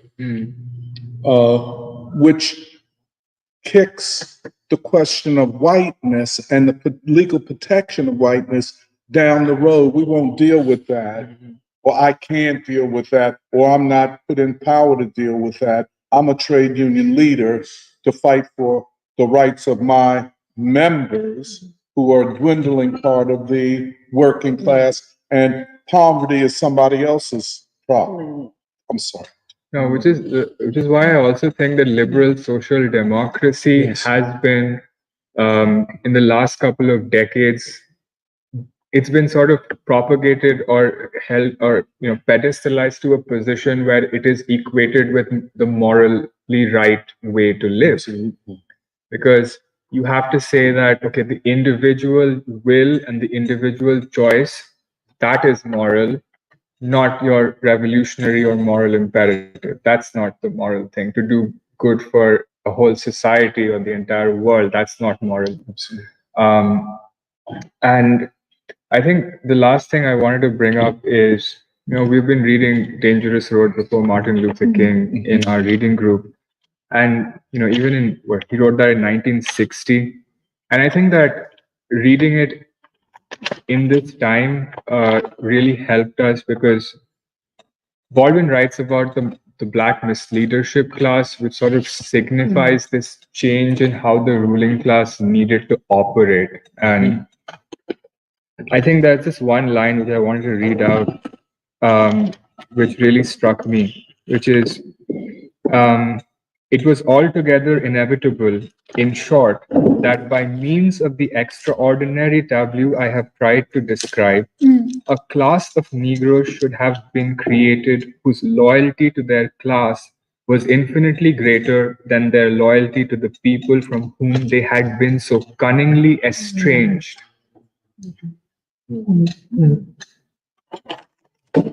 And this really makes me think of how it began, like during the civil rights era, where the ruling class knew that they could not continue ruling in the old way, and they had to bring in these people. And this phrase which he uses, so cunningly estranged, and you can almost feel what we have been discussing in those words, where these people who have chosen a particular social system to integrate or assimilate into has been estranged from an alternative system. Yeah, so one of the challenges I feel of explaining the white supremacist social system and challenging it in itself. It ultimately originates from something like interior that then has a certain concrete manifestation, and that even if there are, like, for example, passage of the Voting Rights Act and other laws, there's like still this interior transformation in society that needs to occur for there to be a full, let's say, exterior, which is the state, the structure of the state, and people's relationship to it. And it reminded me a lot of I forget which sermon King gave, but he basically said something along the lines of, like, you can force a father to provide bread for his children, but you can't force him to provide the bread of love to them. And until the law of love has been etched into the human heart, there will be no peace or justice on this earth. And so it is I guess a dual strategy, and really, like, to me, when I saw the civil rights movement was primarily a heart etching strategy first and foremost, that then like gave rise to certain concrete changes in society, which, as we have lived thus far, have not been enough. And so in part, even if there is something concrete that needs to be challenged in society of the state, like, for example, I'm pretty down with, or I was down with Trump, let's say, challenging the deep state, identifying the deep state. Something to challenge the deep state has to involve a internal transformation of people in the process for that to amount to anything, for the new law to be the law of the human heart more so than any other law that might challenge the deep state, for example. And so, yes, very challenging. This is very. Well, it's really interesting because, like, the end of the last paragraph, the former read, no state has been able to foresee or prevent the day when their most ruined and abject accomplice or most expensively dressed prostitute will growl this far and no further. I feel like he is kind of predicting the Trump movement in a way. He's like saying, like, you could view Trump as the most expensively dressed prostitute of the American social system.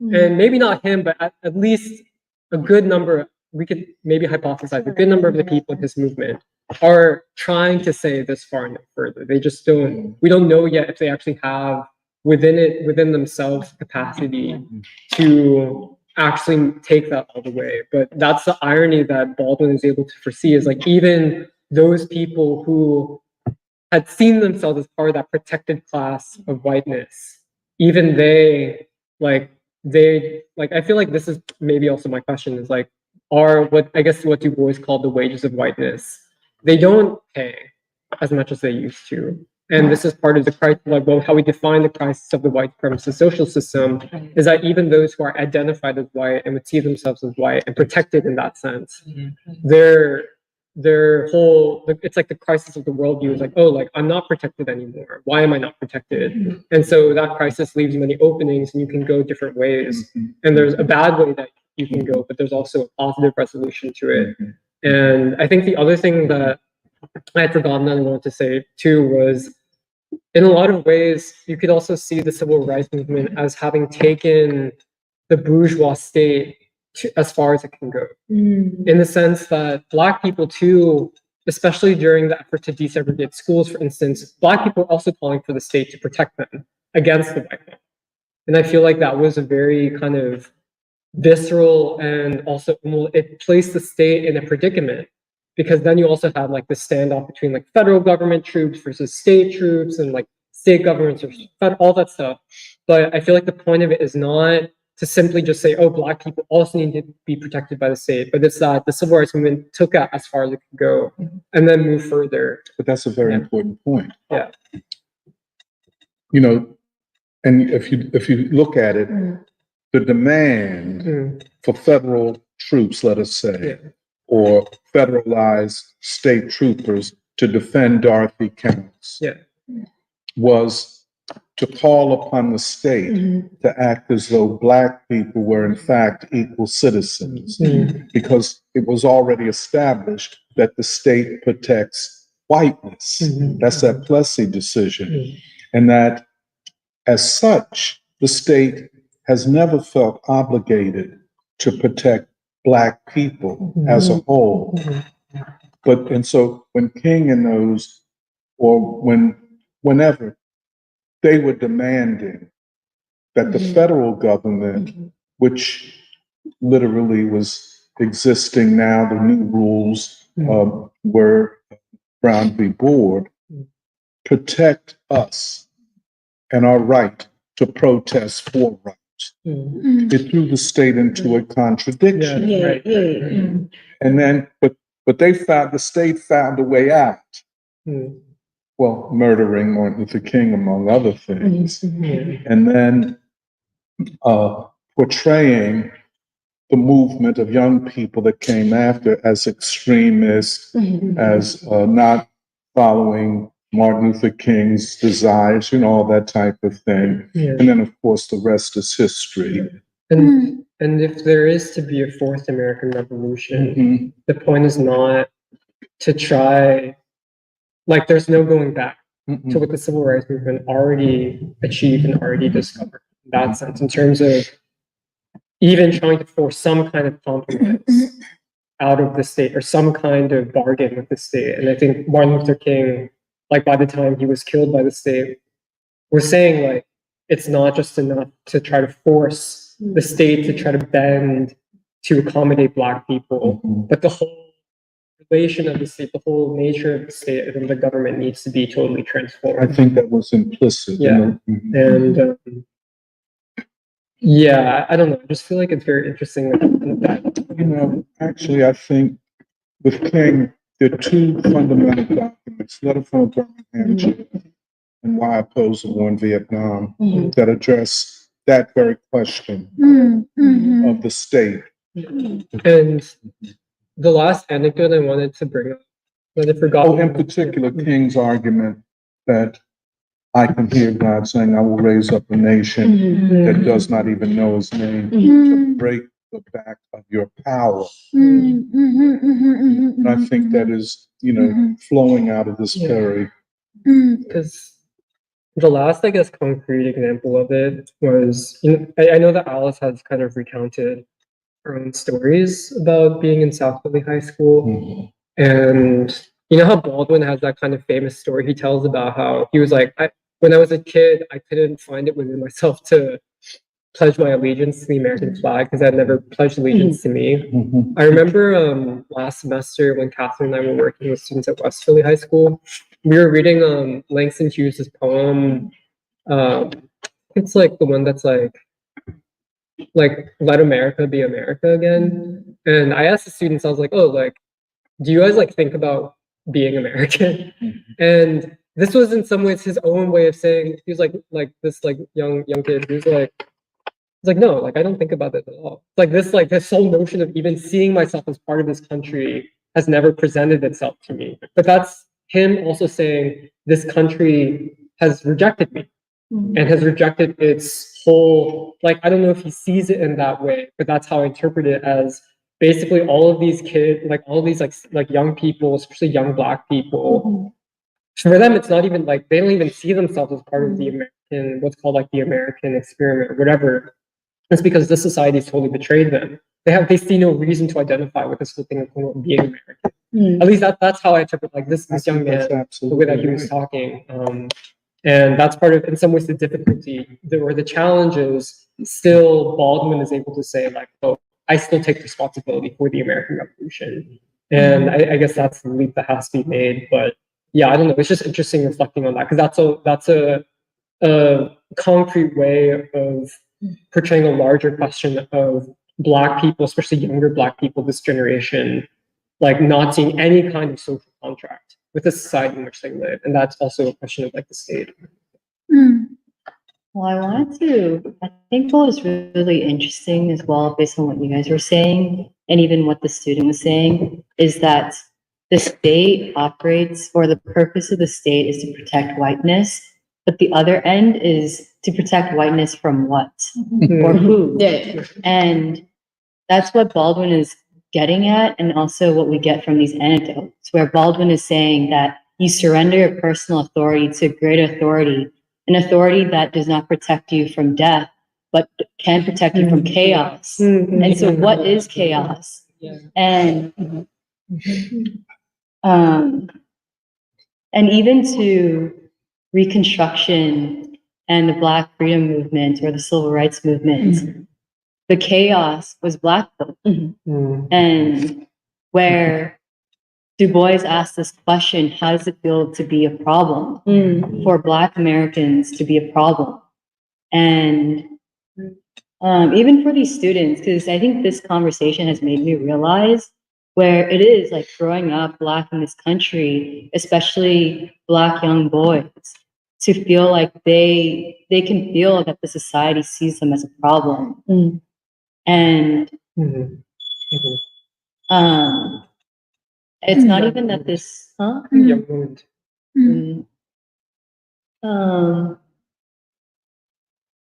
I forget. No, that's okay. And so this notion of the state, like this entire notion of the state, which is that, yeah, even for something like the Trump movement, this far and no further, it can also be reinterpreted, which is that they're going to go against the state so as much as it protects them from Black people. And, or the Trump movement in its like white essence, or like Black people, but also Palestinians, or whatever it is, like it's still, there's still this question of whiteness. Actually, I don't know if I verbalized that the best way possible. Because I guess the contradiction is that they still see this, there's a certain chaos, and that chaos is Black people, and it is the darker races of the world. And what's also interesting about this essay of Baldwin is that because of this chaos, certain methods are justified. Baldwin says, you know, the methods of the state are not so different from the racketeer or the financier, of coercion, of fraud. And that also made me realize like why we say, well, one, that Black folk are in contradiction with the purpose of the state, but also why Black folk are connected to the world too, something like Israel and Palestine. Why is it that these methods are so brutal by the state of Israel are somehow okay or justified? And it is this sense that it is this acceptance of this authority because of this chaos, the chaos of Hamas, the chaos of Palestinians, that they are a threat and therefore allows genocide. And it's also actually really interesting that Baldwin says in this, and I kind of am interested how people are seeing it too, which is he ends at the end. And finally then, since I am an American discussing American prisoners, we are also discussing one more aspect of the compulsive American dream of genocide. And it is this formulation that, or we discussed last week too, the genocide of the American people and also the genocide of Palestinians. How is that connected?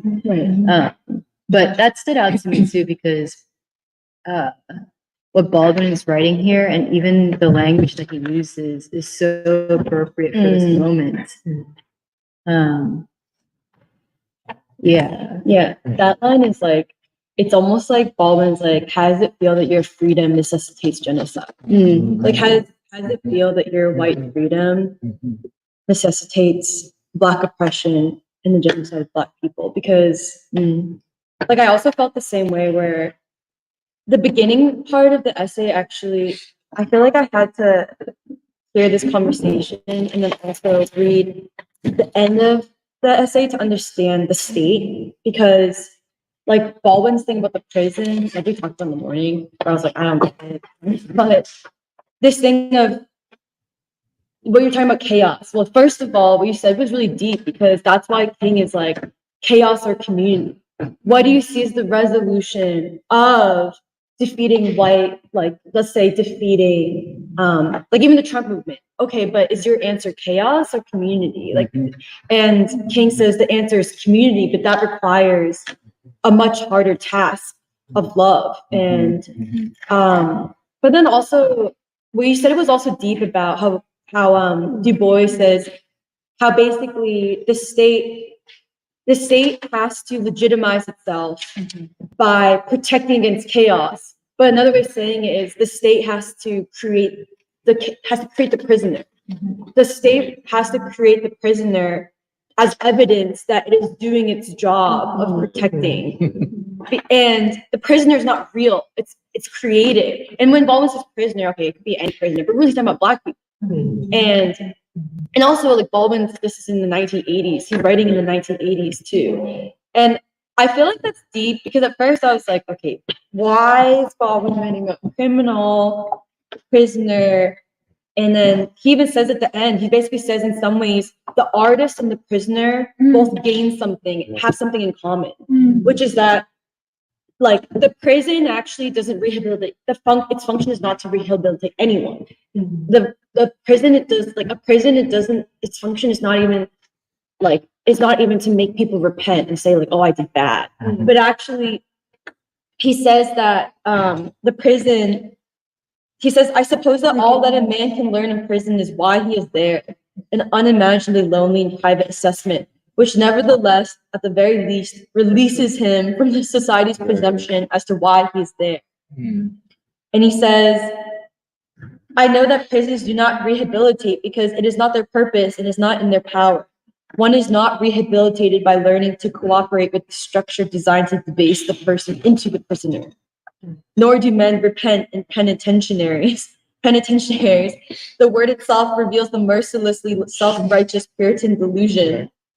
Repentance is a private matter, and no more than forgiveness can it be coerced.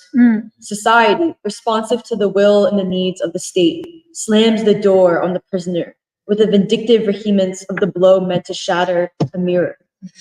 He says that in right before the line that Alice had read, he says the incarceration of the prisoner reveals nothing about the prisoner, but reveals volumes concerning those who hold the keys. He says, on different levels, the artist and the prisoner must fight very hard against debasement and isolation. It is the responsibility of the artist perpetually to question the zealous state and the narcoticized society, or bearing in mind that, for the most part, it is the poor and the helpless who are incarcerated, while the able and affluent fly away. Right. It may be time to suggest that if the state depended less heavily on criminals, the society would be burdened with fewer prisoners. And like, it's kind of deep because, okay, I think the Plessy v. Ferguson thing, I still don't completely, I get, what I do understand, but I'm still processing is something that was visual had to be legalized. And so even the penal system, or like the prison system, in some ways, Baldwin is also basically saying this creation of the prisoner, like the lower C Black criminal, the chaos, the state has to create it in order to legitimize itself as doing its duty of protecting. So your average white person thinks, oh, it's protecting us from chaos, from anarchy, from crime. But really the state is it's both showing that I'm doing the function of protection, but also in function, what it is actually doing is legitimizing itself as protecting the law of whiteness, not individual rights. So it's kind of in some ways both, but the whole idea of forcing a contradiction is I feel like what Baldwin is saying is, first of all, the state also has to create the real criminal, capital C criminal, which I'm still trying to figure out what he really means by that. But the capital C criminal isn't breaking, it's not breaking. The reason why Baldwin, I feel like it's satirical. Baldwin is calling like the racketeers criminal, right? And he's saying it because actually, to the state and capital S society, they're actually not criminals. Right. But really they are. If you're according to humanity. Let's get it this way. Okay. If they are white, Yes. they can commit a crime, And but they are not congenitally criminal. And they will not But pay. That's right. A black person who commits a crime is not only congenitally criminal by nature, but he represents a people who are criminal. And that's why far longer sentencing. And then this was enshrined in federal law in the Crime Act of 1994, Right. where black people ended up getting sentences, which was always the case, but now more legally so than white people do. Right. And so the proof is in the pudding. Right. Look at the prison population. Go to any prison. Overwhelmingly black. Yeah. Well, the reason why. So the white person can commit a crime. Yes. A black person doesn't just commit a crime, Yes. but in committing a crime demonstrates that he or she are in essence and by nature criminals. Yes. Well, That they're going to commit crimes, and therefore the chaos that whites have to be protected from is really another way of talking about blackness. yes. Well, because then the reason why I think it's important is because why it gets deeper is because Baldwin is also saying that, because you know how people say every prisoner, every black person who's in prison is a political prisoner. Yeah.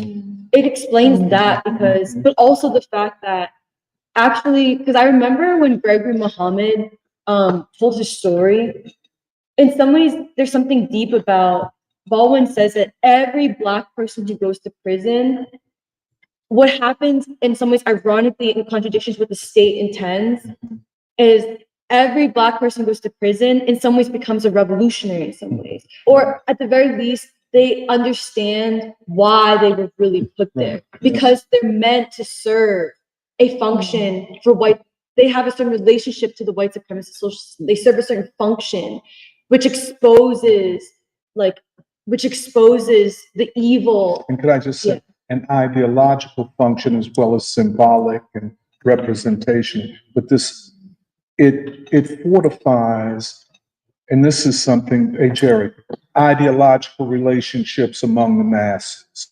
In other words, as long as you see the black person as criminal, as deserving of punishment, as deserving of poverty, that is an ideological position. And your relationship, if you think that or halfway think it, your relationships with black people are overdetermined by that ideological position. So ideology is not just superstructure.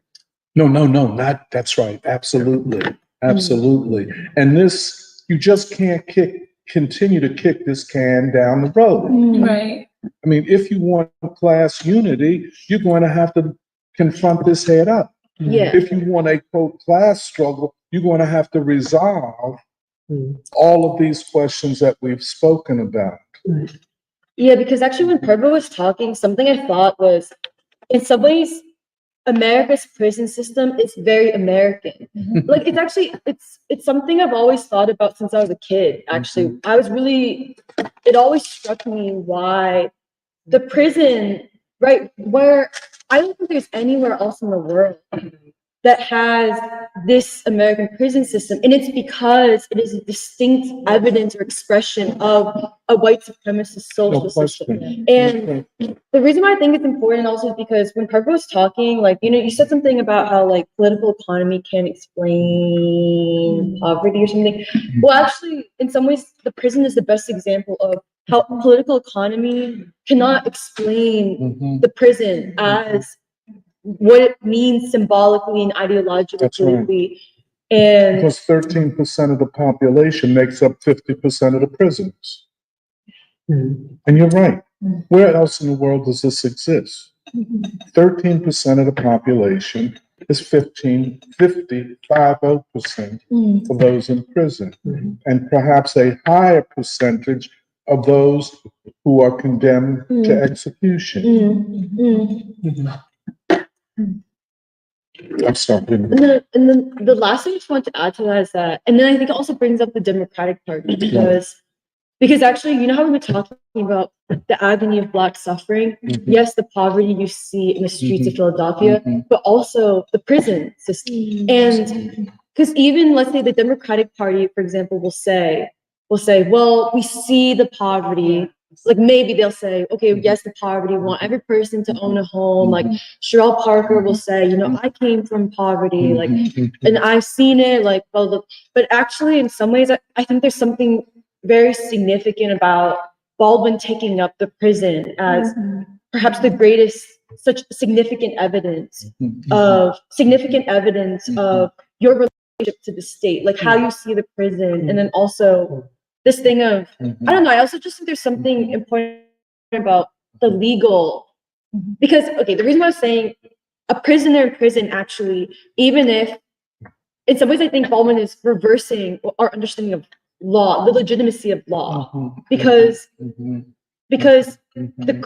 real criminal, like the even the accomplices, like, you know, the ruling elite, let's say, they will never have to be considered as having broken the law of the state, which is whiteness. Like, they're loyal to the state. But they have broken like a human, like a law, or like Baldwin would say, like a law that people have to take up as human law. Whereas the prisoner, for example, even if they, let's say they broke a law, they're not really a criminal. Like Baldwin makes a point to say, he makes the opposite claim. The opposite claim, which is actually they are not a criminal. In fact, they are.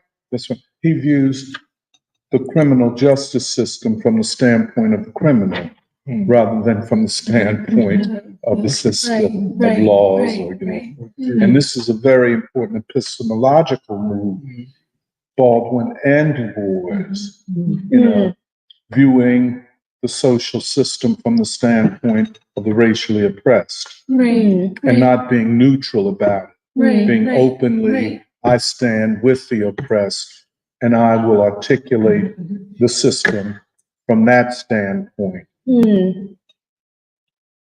Yeah, and I also think it's actually the last thing I was going to say, but it also, I remember in No Name in the Street when that passage about where Baldwin talks a lot about his friend Tony Maynard, who I wonder if he's mentioning in here again. But he does this thing in terms of, in his head, he connects all his friends, all the people he grew up with, all the Black men, ordinary Black men, his friend Tony Maynard, who is innocent yet put in prison for the rest of his life.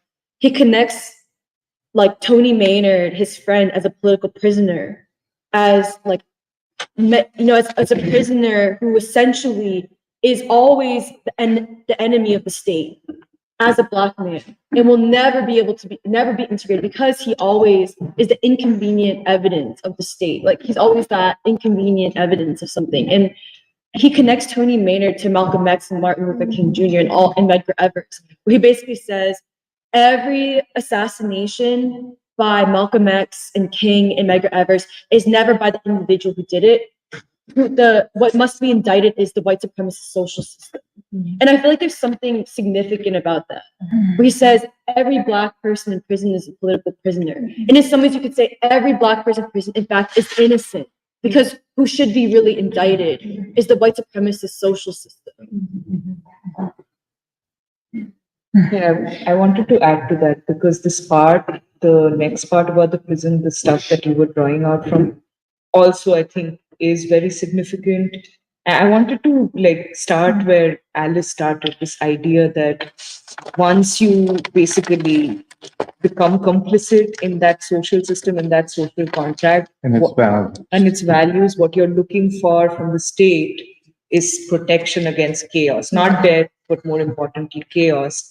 And I agree with what you guys have been saying, that Black people, as a historically constitutive people, have always been that chaos which threatened this order, this social order.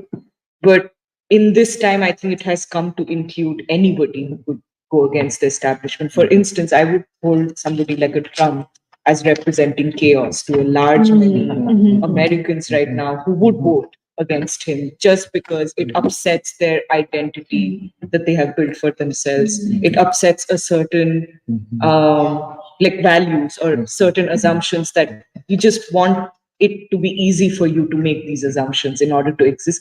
So that, but then again, going to what Emily was saying about, why Baldwin, like this was a question I had when I first read it, is why is he talking about the state and society, but then also talking about the prisoner?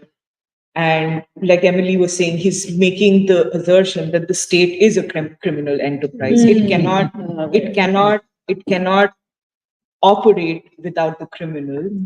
But then once in a while, in order to make an example and give to the people that they control a sense of like peace of mind that, crime is under control, it makes a prisoner out of a criminal. And the one that the state decides to make a prisoner is always a black person, because he's Right. also in threatening the system in very fundamental ways.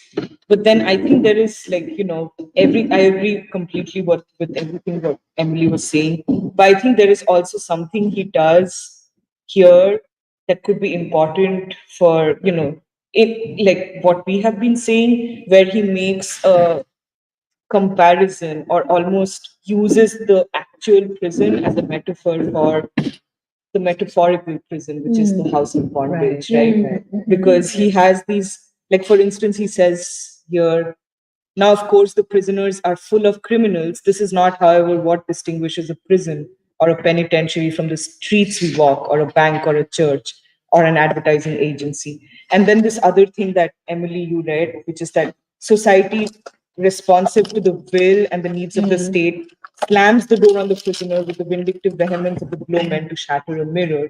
And what he's trying to say here is that the prisoner actually holds up a mirror to everybody who has said yes to this white supremacist social system. And you want to slam a door on that mirror because you don't want to face that you are actually, in fact, a prisoner in the house of bondage. You are actually being kept from the realization of your full humanity. You're being kept from your moral responsibility because you've made this unholy social contract with the state. And then I think that's also how I understand that comment he makes about the compulsive American dream of genocide, is that the American state, the way it functions, would rather just kill off anybody who does not comply to the standards or the system that it wants to, use to control people.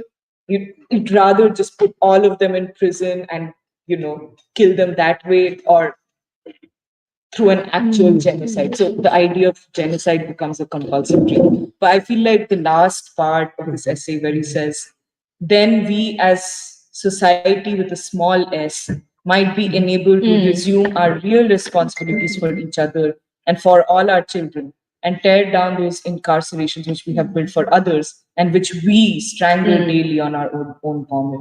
So I found this relating the actual prison, the actual debasement of human beings in prison, to what's happening to broader American society in the house of bondage, is a very important aspect of this essay. Yeah, actually, I think overall, reading this essay and then using it to reflect on House of Bondage is really, really interesting. And I think, I think the inversion is also that actually it's the criminals who are making the law. So instead of the legal system prosecuting the criminals, it's like this legal system itself is actually like the criminal thing. But I think the compulsive American genocide and what you were just saying, I think there's this Israeli podcaster who was saying there are two of them. But they're basically asking this hypothetical question of, if you could press a button to kill every single Palestinian, like, would you do it?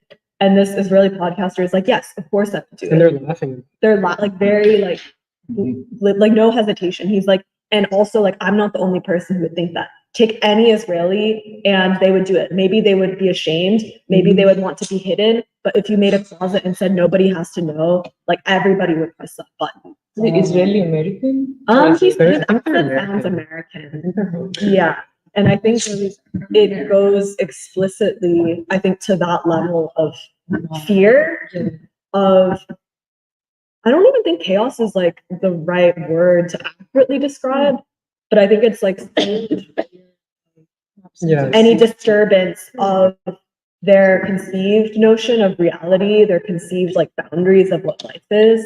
And yeah, like that level of, I think, mental degradation and mental like actual like dehumanization or like incarceration that makes it so impossible to like even see how like messed up that is.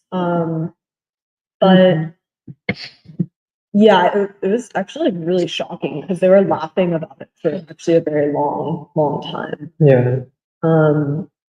Yeah, and I think overall, this. Can I add one thing while you're looking? But also the first part, the thing that you were reading out about how nobody really is rehabilitated in prison, but what it does do is for the black prisoner, it gives him a sense of why he was put in there. So he knows that he has to separate himself from a social system that's hell bent on murdering him, murdering his people. But then it's ironic to think that for people who are in the house of bondage, they're not even afforded that opportunity to actually think through what that bondage means, how they've been shackled to never actually move forward as human beings. But even what the prisoner is able to do in prison to think through. I understand why I'm here. It's because I'm a black man. Most white Americans or anybody who is complicit in the social system is not even afforded that opportunity to actually understand what was done to them. That this criminal history has enslaved them to a myth that doesn't exist. And this myth is keeping them from going forward. Well, because I think it releases him from society's presumption as to why he is there. Like that implies that actually the reason why he's there is not a personal one. It's not actually related to the so-called crime, like the theft, like murder, whatever it is, but actually it's a political reason that reflects actually more negatively on the society and the people in the social system that has to do that, rather than maybe like the personal decision of what he himself has done. And I think that's actually opposite to the criminal, where the criminal, I think, feels actually a personal need. Like, for instance, like those Israeli podcasters who would do something like that, like that's criminal. And the reason that they do that is not actually, like, I think there's a personal investment there. Yeah. Because it also goes to the way that Du Bois talks about it in Black Reconstruction, where he's like black people and this question of what quote unquote, what to do with the black slaves. It was like this inconvenient thing to the government and to most white people, where it's like the wish of most white people is like, oh, I just want the problem to go away. Like I would rather not have to think about black people. And I do think that this is a very prevailing kind of attitude that, at least from what I've seen amongst Trump people, where they don't really know what to make of black people. And so it's just like, they just take kind of the portrayal of black people as like criminals. And they're like, oh, like, why? It's like almost the notion, it's not just Trump people, but I think many people, it's like, oh, like black people, like, why don't they just like go away? I just want the problem to go away. And that also, I feel like that's where it comes from, even from like these Israeli podcasters, who I do think represent a good part of Israeli society, which kind of draws its ideological source from the United States, where it's like they just want the Palestinian problem to go away. Because they don't see, well, first, because they don't see the Palestinians as human, but for them, it messes with their kind of self-conception of like, oh, like, yeah, like we're a democratic society, Israel deserves this. Why can't they just go? Like that's, I feel like that's the kind of the common, even if there's like splits in Israeli society, that's the thing that connects it all. Like they just want the Palestinian problem to go away. And they're willing to do anything in order to make that happen. And this is also why, like, when Baldwin's talking about genocide, it doesn't even have to be like the way that Israel is doing it, but like you're saying, a genocide like day by day, the killing of children day by day, whether it's through actual murder or through the killing of the soul of the child. And I think this is what I think Black children in some ways recognize, even if they don't have the words necessarily to articulate it. And I think the other, because like this is just adding to what you guys are saying about the prison, but the prison represents simultaneously like the most concrete form of a social contract with the state, because it is a state which determines who is within and outside the bounds of not just legality, but like the norms of society. And those who are in prison are outside of the norms of society and outside of the norms of legality. And at the same time, the prison is that place which is supposed to be most out of sight and out of mind for the rest of society, or within the bounds. And this is what I think that's also what's interesting about, let's say, like Kensington, where most people's objection to Kensington is not the quality of human suffering, it's that it has to be so out and open. So they just want the problem. It's like they don't really care what happens. I just want the problem to go away. We just want to live our normal lives, like let's say like Fishtown, and have our nice like bougie like semi Brooklyn here in Philly, like our little replica of Brooklyn here in Philadelphia. We just would prefer not to have to face the problem. And so like why can't the administration just make the problem go away?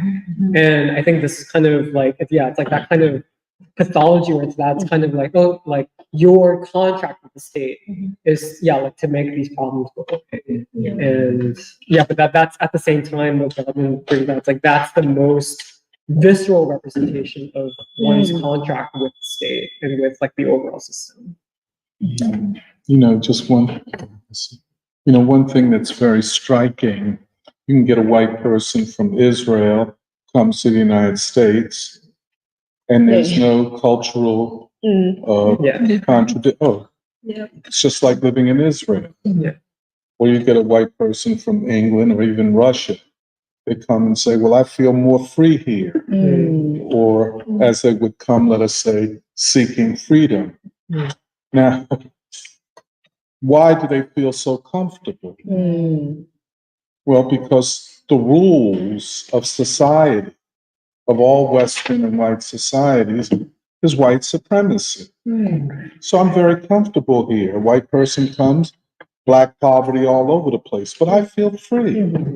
You see, but it is, I think it is a way of a testament, evidence of the fact that they feel free because whiteness is protected, especially these elites, and especially Israelis.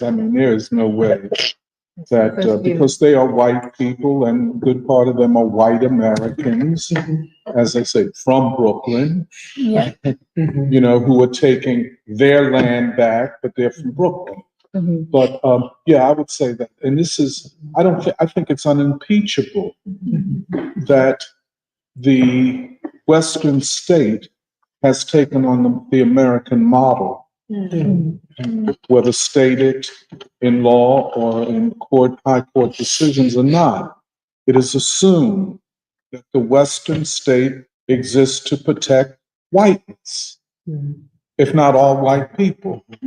But in the interest of protecting whiteness, we will go to war where a lot of white people will die.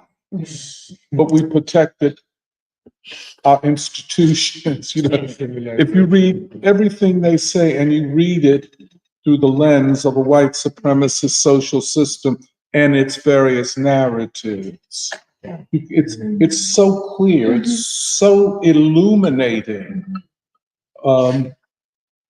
that that the white experience with America, no matter where the white person is from, is damn near the same. Come from Australia, white person comes to America. He talks about America the same way that a Russian white person coming to America would do.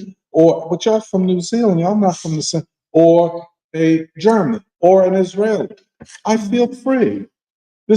I felt more free here in the United States, and This is the epicenter of white civilization. that's what, there's no two ways about it. There's no two, and this is why the question of whiteness is so much a civilizational question. And I think the claim that we're making about the Democratic Party and war, and the idea of wars are wars of civilization, civilizational wars. The state is a instrument of civilization and defends it. I just think we can pull it all together, but this is the narrative that must be developed. All else is, I would On that, actually, I feel, well, you can let me know if this feels like it's taking the conversation in a completely different direction. We don't have to entertain this, but I've actually really been appreciating this discussion of this essay a lot because it was very challenging for me to read on my own. But I just think that our discussion of what Baldwin is concretely saying here and this relationship between capital S society, individuals, the rupture, the significance of the white supremacist social system, actually, and who really is a criminal. I think all of this is just proving to me personally that I could just see this essay being co-opted very poorly into like the abolitionist, discourse. And I'm only bringing this up because, there's a Saturday fake school that's trying to, talk about abolitionist democracy and use Du Bois, and like Baldwin has written so extensively about Tony Maynard, and it's the topic also that Beale Street could talk. And I just think that I find that, of course, like in this time, this age, you cannot help when you look at the American prison system and not even like Michelle Alexander, this like new Jim Crow, you can't help but feel there's something terribly wrong, it's terribly linked to this question of how Black folk are so oppressed in this society, so disproportionately. But I think the logic of something like this movement, and I don't know it very well, I've just seen it take up so much space. I've seen so many activists brand themselves as abolitionists without really fully, for me, understanding what that means. And almost like, I want to interrogate it more someday because I think they have been some of the most, I hate to say it, I just met some very self-righteous, like abolitionists that activists. There's nothing on the level at which they're operating and thinking about that compares to Baldwin. And like it's able to turn the lens, I think, of the metaphor of the prison even onto how we're all not free. But they may say something to that effect, like nobody's going to off, but it's never truly actually interrogated. Like, do you actually, in your ways, like, are you willing to relinquish the ways like whiteness in some ways that keep you also in bondage? Like there's a lot there. I'm not fully able to articulate it, but there's something really, I think, I'm just thinking about how often Baldwin is like brought up in different situations by the second, like there may be a part of the left that would quote from this. And I just don't think they would get it right. I also think it's wise that something so intellectually lazy like Saturday Fake School could put together Du Bois with like some form of like an abolitionist democracy, I'm not even sure I fully understand it. I'm not even sure they understand it, It's that sort of thing that I feel like we have, an edge in all of this, and to be able to actually fully articulate what it and actually sit honestly with Baldwin rather than I'm not, this is something I'm Well, I think very, with the Saturday Fake School, I think it's a well-designed approach for appealing to donors. That's one of the things. I mean, you use language that absolutely means nothing, and especially a term I think that was used once in Black Reconstruction by Du Bois. And you elevate this to the total meaning of Black Reconstruction, but it is, I'm beginning to think more and more that none of this is just happenstance. There are far more significant political and ideological forces behind so much of this, because it just every time you look around, it's something that is equally absurd or wrong, So now they use Du Bois and say they're using Black Reconstruction.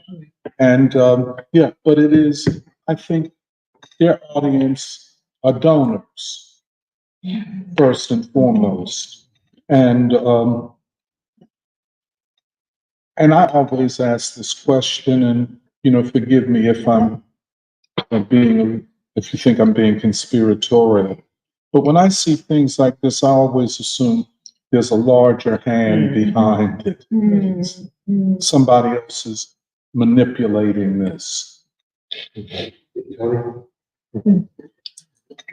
would like to suggest, I think the reason we're seeing it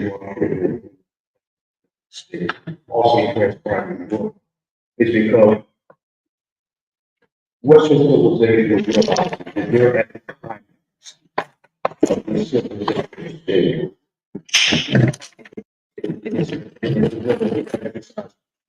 Over the rest. That's the core to the core. Because for the first time, people of color possess the ability that has not been in existence. And this is what, and you're now civilization and what it is to be seen is no longer determined by the Greek worldview. They've always been Greek in every system. If you look at the philosophers, and even the exchange, if you look at the Asian, like it was the debate between the Asian elected and the Greeks and their differences. So what I see right see whites say that they control everything, they control the means of manufacture. They no longer include over the financial system and its material interests. That's what I see. And not that's what they're freaking out. I think you're very right about that. And I think, it's very interesting for me because suddenly everybody's a geopolitical analyst. Because it's easier to speak about the world situation than it is to speak about the American political situation. And I think that so many people that claim to know the world but don't know the United States, the country that they live in, is because they don't want, and this I think is your point, Jill, which I agree with, they don't want to know this contradiction of race and whiteness and black people. Because if you take it the way we do, in a lot of ways, all roads to the transformation of the world situation, not all roads, but many roads lead back to black folk. And that's a horrible thought for a lot of people, as you know. Not least of all, the so-called left, black and white now, who, yeah. Go this. Yeah, I think one of the differences between what the Saturday preschool does and what Saturday day school does is we have a concept of love. And when I was thinking about this while many people were talking about how the social contract of the state requires you not to see the material reality and to see essentially human suffering.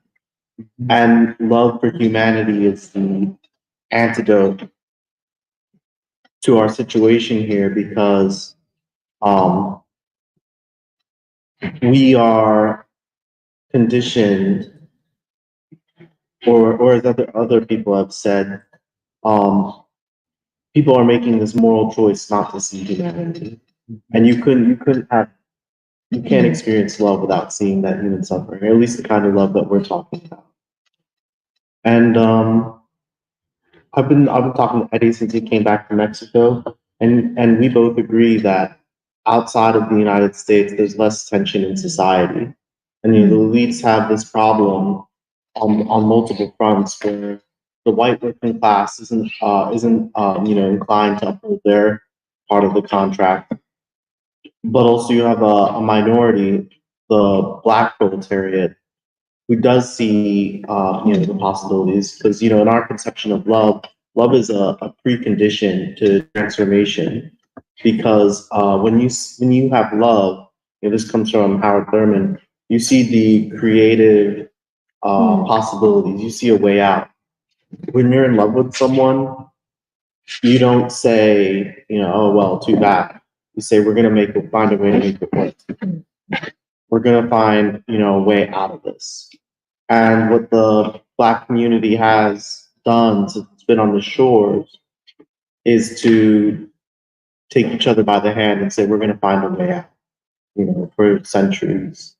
And, it's interesting because this, I guess I've called it in the past an impulse, is, when Black people were under slavery, they weren't allowed to meet except for in worshiping, except for church. And therefore, the Black church becomes an instrument of Black liberation. Then you have Black religion being an instrument of Black liberation, you have Black music being an instrument of liberation. You have Baldwin talking about, human suffering. I found this essay to be quite dark when reading it. But what the Baldwinian twist is, there's always a way out. There's always, you have to be optimistic. The white working class, while they might not uphold their end of the social contract, and we've discussed this at length about the Trump movement, where the Trump movement is like, no, let's shut this down. Let's give the middle finger to the elite. But do they have a vision of the future? Do they have the access to creative possibility? And do they have a way? Do they see the society of the future? And I would say no, they don't. But the Black proletariat, since its inception on the shores, has always seen alternative possibilities for this country. And so that's where that's where Reconstruction comes from. That's where the Third American Revolution comes from.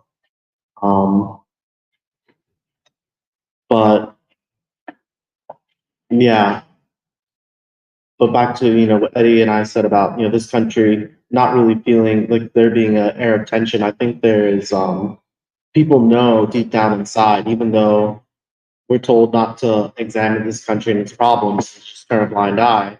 As Baldwin used the metaphor of mirror, that something is wrong, and that our politicians are lying to us. But I don't think people realize that we're not really a people.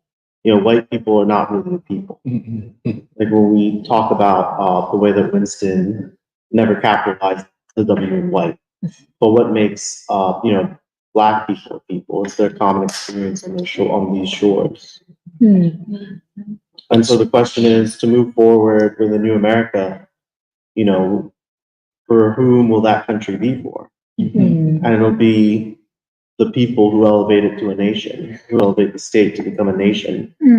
And this isn't to say that we should all join, the Nation of Islam and become, Black and marry Black people, or to say it's white people can't be a part of that future, but only, through the love ethic that is imprinted in the Black proletariat and is part of the criteria of everything it produces. Is that possible?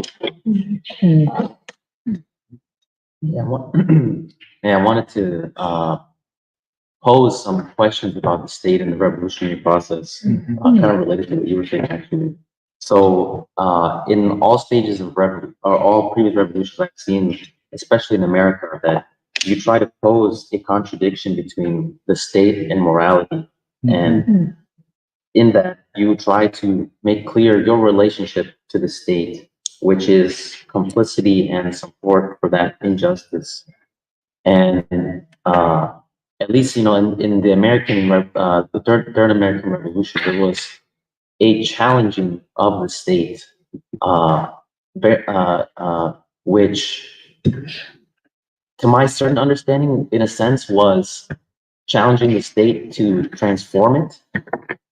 And I'm trying to get a sense of why that was the right process there Right. versus like Reconstruction, for example, where in seeking transformation of a people and the country, you had the production of like almost an alternative state with the Freedmen's Bureau, which was a certain realization of the democratic capacity of the people, and made possible things that did not exist.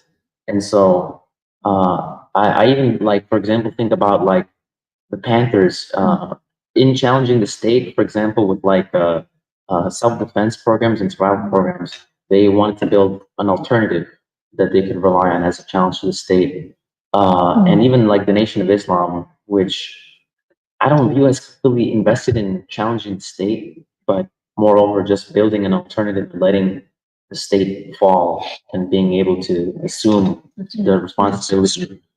And so at least, yeah, I'm trying to get a sense of why, if my assessment is correct, that the Third American Revolution was more of a challenge to transform the state, and why that was appropriate, and as to why right now we would want to particularly challenge the state and or in some way build an alternative.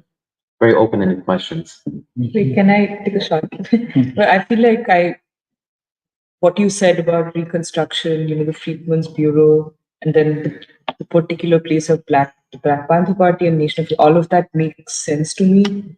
But I think I see what the Black freedom struggle was trying to do as a little different than a challenge. I think it was a challenge to the state, but I think and King says this, that the means being as important as the end, the means they chose was to transform people. Yes. That's why they chose non-violent civil disobedience as the political strategy for the movement, where you basically you can't look away from the very obvious humiliation, the obvious like disrespect or injustice that's done to all those people who were at the sit-in counters trying to, and it invokes a certain response, or it invokes at least the impulse of white people to take up the moral responsibility that they had abdicated by giving up their authority to the state.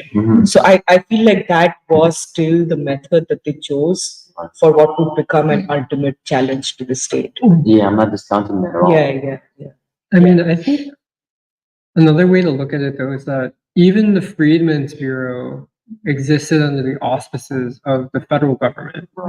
And so it wasn't like, it was both a new type of state in becoming, but it was also an outgrowth of basically like the existing, I guess you could say, I don't know, like bourgeois state in some way, or that it, like there was It was an outgrowth of the collapse of the Confederate state. yes, but Okay. yeah, but but part of the contradiction of it is that because it represented a new type of state in becoming, the only thing that could protect it was basically the federal government. This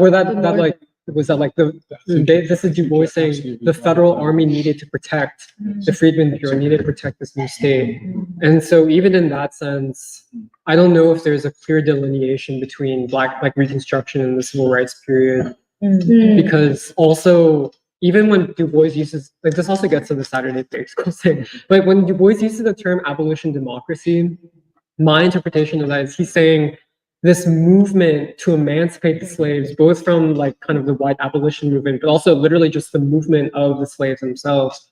What happens when that movement surges and basically becomes a democratic mode of governing? And I think this is similar to what we saw with the civil rights movement, in which simultaneously also, I think we underestimate the extent to which the movement itself, like the civil rights movement, also created a new type of like almost democracy in order to function. And in order to, and especially in terms of, I think this was also what Corb was saying, like this confrontation between, like that was forced by Black people to like actually confront white people, was forcing white people to actually confront their own inability or their own lack of democratic capacity. And I think I feel like it's similar in that sense where it's both like mounting a challenge against the existing state, but then I don't know, I feel like it's like more complex in ways. No, I think you're that, very right yeah. about that. It challenges the state at the level of the individual who has abdicated their moral responsibility to the state. Right. It's not, in other words, it's not a head-on confrontation with the state, Yeah. you know, a la the imaginary of the Russian Revolution. They challenge the state at the level of the individuals who had abdicated their responsibility to the state. And it is an interesting strategy of if people withdraw from allegiance to the state, what happens to the state? Just one other small thing. You know, the ideological leaders of the Third American Revolution were far in advance of the movement itself. Yeah.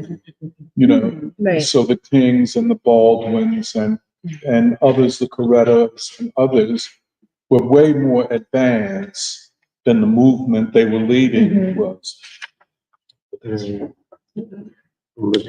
yeah, like, this, like what you were just saying about the role of the individual, in this whole equation of like the state and society moving forward. I was thinking when Kathy was saying, like, how this essay in particular can be easily, like, it can be easily co-opted by like such forces as the fake school and all of that.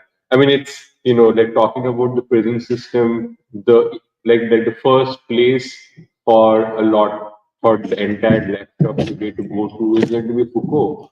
And like, to talk about the prison as illegitimate, it's very easy to talk in the same way as Foucault does. So of course you can do that, except you can't, like, you're not going to be confronted by it because people can't do that. And also you can't see the state as white supremacist to begin with. Like you have to, like, in order to really take this and destroy its essence, like, this essay and destroy its essence is to say that, like, of course, the individual is at the mercy of the state, and at the same time, the individual has no role to challenge the grounds on which the And state Baldwin is saying the opposite. That's right. I'm sorry, I didn't. Yeah, I mean, it's very interesting how easily you can distort something like this, but you can only do it as long as you're, like, unwilling to question the role that you have, like, in where you stand in this game. What stakes are you standing on? So I was also going to say something else. I'm losing the train of thought. But yeah, so like this, like what he's saying in this essay about the discussion before about the role of the criminal and the prisoner. I mean, I was thinking that this essay, Baldwin also writes this around the same time when he writes the evidence of things not seen, which is, regarding the like child murders in Atlanta in '79, and it seems like he's following the same thread that the justice system, the white supremacist justice system that was created, which, like, I guess it's related to the white supremacist social system because it seeks to perpetuate that social system. It rests on the assumption that the prisoner must be treated at all times to essentially to give this sense of legitimacy to the state itself, and therefore, like, what he says about, like, in the evidence of things not seen, what he's saying in, like, parts of it about this idea of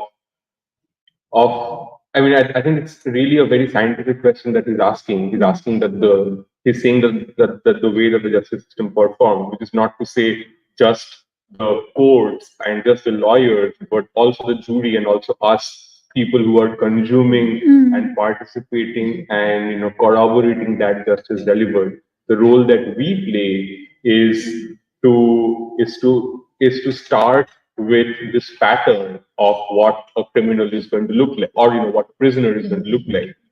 And the only purpose of that pattern is to hide the distinction between the criminal and the prisoner, which was saying that the criminal is everywhere around us. What is like what Purva was quoting? What distinguishes the streets and the prison is not the fact that prison is full of criminals, but that like the prison is full of people who have been caught. This is the only like, and I mean, this is like, King talks about it again and again about how like nobody's following the 10 commandments, everyone is following the 11th commandment, thou shalt not get caught.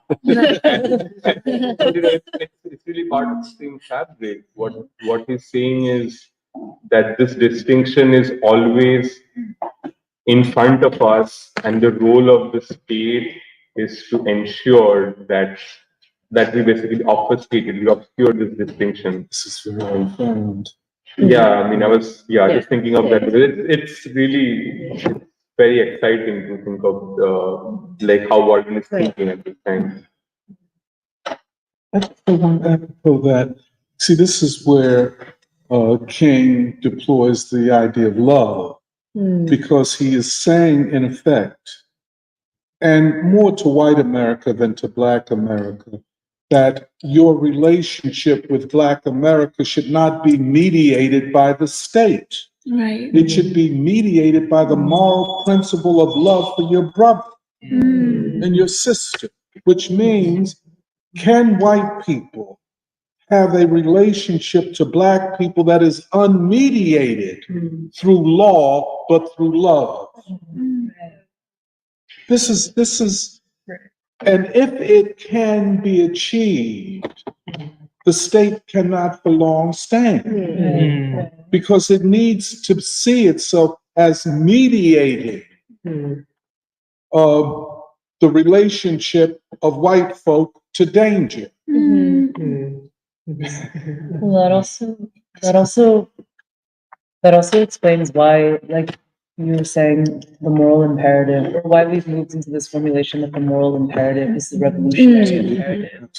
Because the way I've been thinking about our discussion is also like what the moral person looks like under this type of state or this relationship to the state. Yeah. What does the moral human being look like?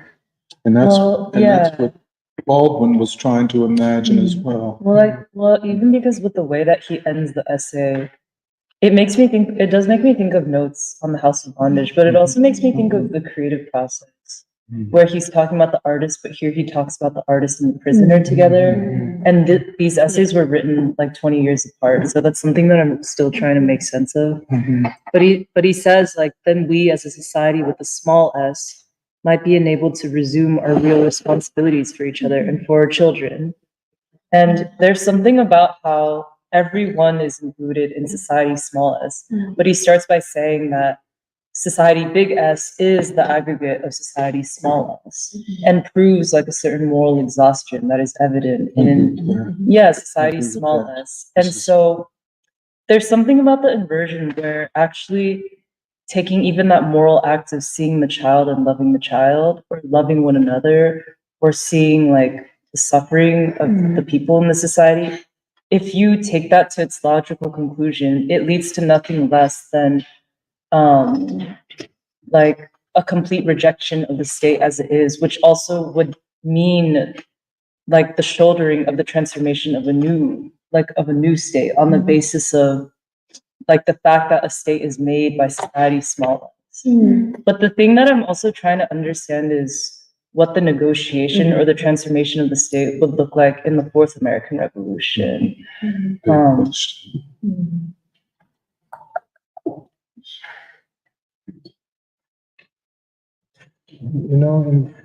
In thinking about Baldwin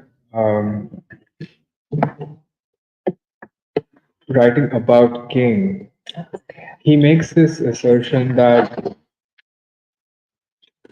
King managed to inject a new dimension into the struggle for freedom, and he could do this by carrying the struggle into the individual heart and making its resolution the the province of the individual will. Right. And I feel like the Fourth American Revolution has to have something of that nature. I think that, there has been this effort to separate people within society and make them individual in a very selfish way. However, the individual responsibility is something that has been lost. And I think there is this case to be made that a kind of moral stamina has to be built up. Kind of, I don't know. I'm trying to think of King through Baldwin and how both of them sort of, they form a kind of complete picture of this new revolution that needs to come has to look like. And it's not a, it's, I have a lot of things going through my head, not a lot of them make sense. But go on. Well, I feel like I guess in concrete terms, part of the looming question is, which also has to do with the state, is what will it take to make it impossible for the war makers to wage war? That's it. That's That's the question. that's the question. That's the question of how you deal with the state, the extent to which the state has to be confronted. That's But right. it's also a Which question. is the question of, quote, smashing the state, Yeah. which is an external force smashing it, Yeah. as opposed to a transformation of society, small s, hence of the state. Right. I mean, it's, Because I think and we can't guarantee anything at this point. Yeah. Because things could turn extremely violent at any moment in this country, Yeah. Yeah, Because, I guess my question is, how much does this drive for war by our own ruling class, how much does it depend on basically, I guess, the consent of the governed? And if the people no longer give that consent, what will that look like? And how much, absolutely. like what then becomes possible, but how Which much? then goes to the question of active opposition versus passive opposition, Mhm. which is then taking the moral question to another level. But I'm not just against it privately, but I'm publicly opposing what is wrong, which is the moral imperative, which then overlaps or intersects with the revolutionary imperative. Right. Well, I just also wanted to add to that is one concrete way of even starting this process to resist the state and force it to transform. Actually, an opportunity like that is coming up for the American people during this election. And it goes back to what we have been saying and then trying to find a way to make it concrete and give evidence for, is that the Democratic Party is dangerous and needs to be defeated in this moment. They need to be defeated because of not just the genocide that they have enabled and have shown no signs of walking away from, but also, everything else that has happened under their patronage. I mean, regime changes, the war in Ukraine being prolonged with all of this. There is a very real opportunity for Americans to punish the representatives of the American state for what they have done in this year. That's one thing that comes to my mind. But the other thing, this question of what it's going to look like, also takes me back to something we discussed a little bit last week, where we were saying that all the evidence points to the fact that it's not going to come from a vanguard party like the leftists and the socialists imagine. It's not a vanguard party.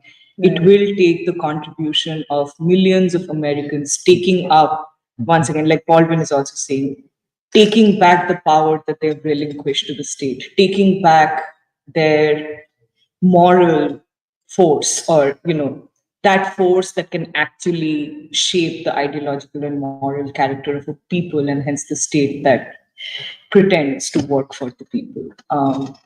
But yeah, I just wanted to add that all humanity questions, like talk without saying. I think I think the discussion that we're having is making some things clear in my mind. Even what you said earlier in terms of relations between people not being mediated by the state, but rather by love. It makes me think of King and his why opposed the war in Vietnam, where someone like King, someone like Muhammad Ali was saying, my relationship with the Vietnamese people is not going to be mediated or dictated by what the state is saying. It's dictated by love and this belief in human brotherhood. And that was important because I think when we say love, people underestimate what that means from this belief that the Vietnamese are my brothers, and therefore I will not go to war and kill them. And from that, in doing so, withdraw their challenges support from the state. And that's what Muhammad Ali did most dramatically. When he said, I'll give up my heavyweight titles, I give up my boxing career, and I'll go to jail before I let you send me to Vietnam to kill black people. And they never called me nigga, but you did. This was a declaration of such moral force. That's a. And so, for King and when something like happens, it does take away the need for the state as it currently exists. Absolutely. And therefore, that's a threat. And that's why that answers your question, Jerry. Go keep talking. Or it becomes a threat to the state as it exists because That's it. the function is no longer there. And I think it absolutely connects King and Baldwin, because Baldwin's saying, okay, if the state is not doing this to protect the people from Vietnam, from Black people, then the question becomes, what does the new state look like?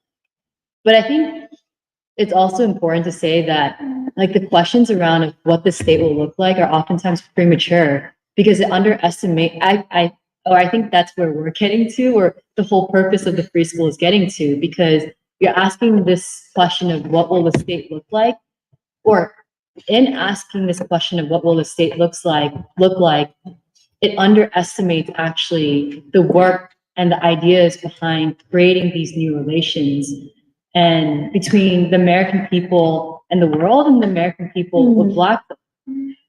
And oh shoot, I forgot something. Oh God, I forgot. Yeah, I feel like your three comments together advance something. The Michelle's, Alice's, and Jeremiah's. I guess yours. Well, oh, sorry. Oh, no. Well, I wanted to read again, like something from the first line, where he says, like, "Oh, I hazard that society with a capital S is a direct result of the actual and moral options offered by the state."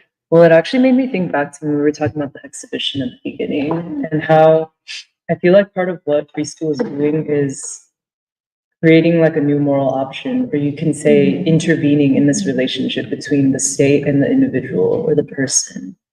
And it was also connected to something that you had brought up, Emily, about how it's with the exhibition, and I think we all saw it on the day of the exhibition opening, but the tours will continue it, is that I know I saw that quality of Baldwin being lifted from memory into like struggle. And I think the people who were there even if it was their first time interacting with free school, I just saw that new quality of like suddenly there was a new option for a way to relate to Baldwin that was alive.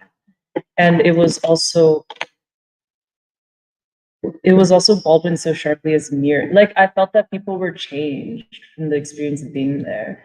And I had talked to a few older people who had come to like our events that weekend. And what was interesting is a lot of them had real memory of like Baldwin himself, the Vietnam War. And I think for that to be lifted from a dead place into an alive place looked very differently. And then I also wanted to underscore like this idea that we brought up earlier about how people actually know much more than they claim to know. And even when you were saying earlier, Doc, that like, okay, whiteness is abdication responsibility, and white people say, well, I just didn't know. And then you said, but you can know or you should know. And Baldwin also says, well, you do know. Like you know it. The evidence is everywhere. Like, and you even know it on the basis of your lack of your personal authority, you know, like, yeah.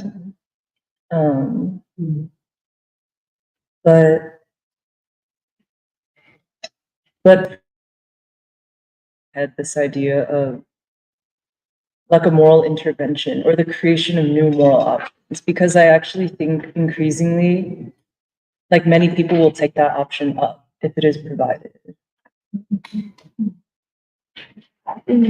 Well, how I saw the connection was what you said, Michelle, like you brought it back up, this thing of that the greatest revolutionary act is the moral act.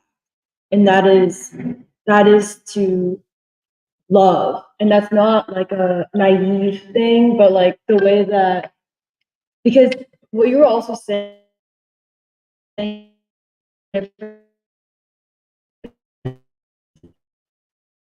is one single great revolutionary act, which is to love, like the redefining of human relations, which is in order to what people consider smashing the state, right? What you said, which is actually transforming the state is transforming little s society, which is the transformation of people, right? Which is what you're bringing up, like the state society is like comes off a menu of the state provides. And but how do you put a thing on the state's menu? It comes from lowercase s, the transformation of lowercase s society, which is transformation state. And the only way to smash the state, to buckle, to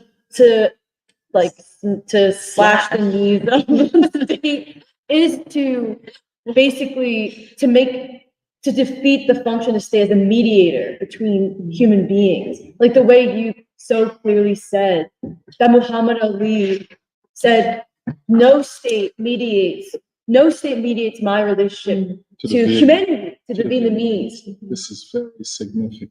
And actually, in some ways, that's what our reading groups are doing too. Like, what does it mean for the state does not mediate my relationship to you, any of you, and it does not even mediate my relationship to myself.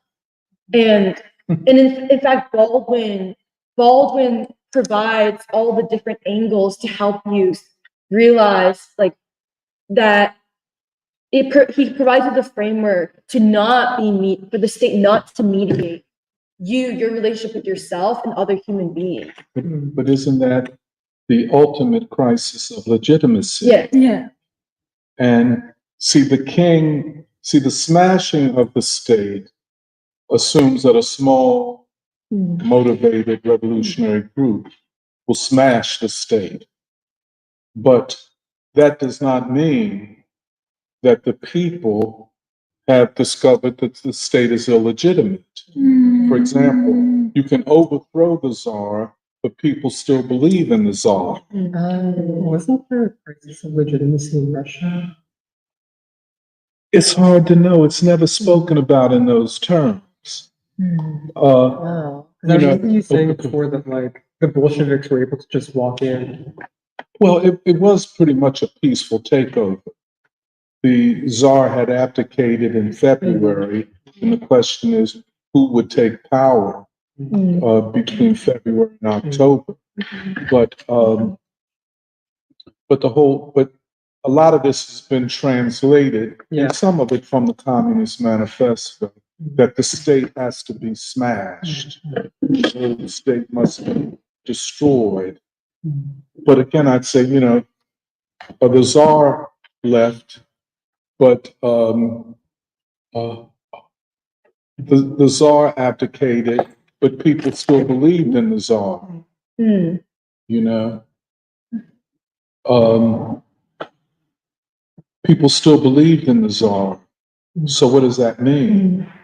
But I think what King is saying is that on questions of war or the failure of the social contract domestically, people find the state repugnant, illegitimate, withdraw their support. But the next question is, how do they see their fellow citizens? And that's the key thing. To build a new state, to build a new society, is based upon how those who reject the old see themselves in relationship to their fellow citizens. And I would just say one small other thing, just the logic of it all is that in the end, these questions have to be dealt with, whether it's here or in China. Not so much in China like here or India like here. This is something quite different. But this mediation of white, and that's why Baldwin and Du Bois and King and them had it perfectly right. And in theoretical terms, I would say that most Marxisms have hit a brick wall. And they're incapable. And that's not to deny the great history, but it is to say at some point a theory that is not creatively developed hits a brick wall and can explain very little. Two comments.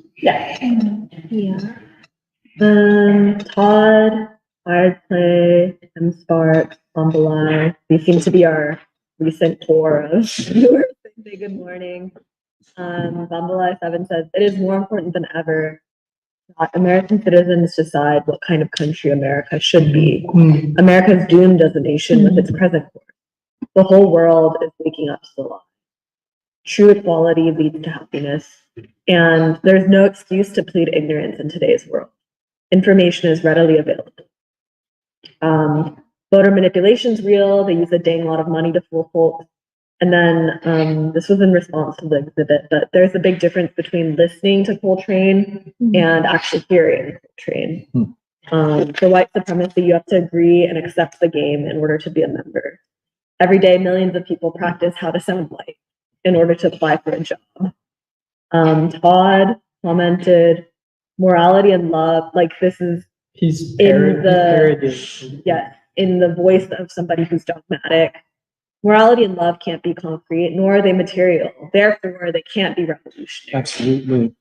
Absolutely. But the same people will talk about them waging the ideological struggle. And what we're saying. Well, yeah, if the ideological, like they engage in the ideological struggle without, I think, ever seeing what the terms of that struggle are. Because the ideological struggle is not like, oh, like this political line says that this communist party is like the good communist party. Like, I think that's to really narrow it. Okay. And then lastly, Mamala 7 had said, whiteness is a state of mind. And then we had a string of comments again from DJ L7. Let's see. I think it's the same gist as usual. So yeah, he says what about the genocide of Koreans? Say that again. Yeah. Okay. Okay.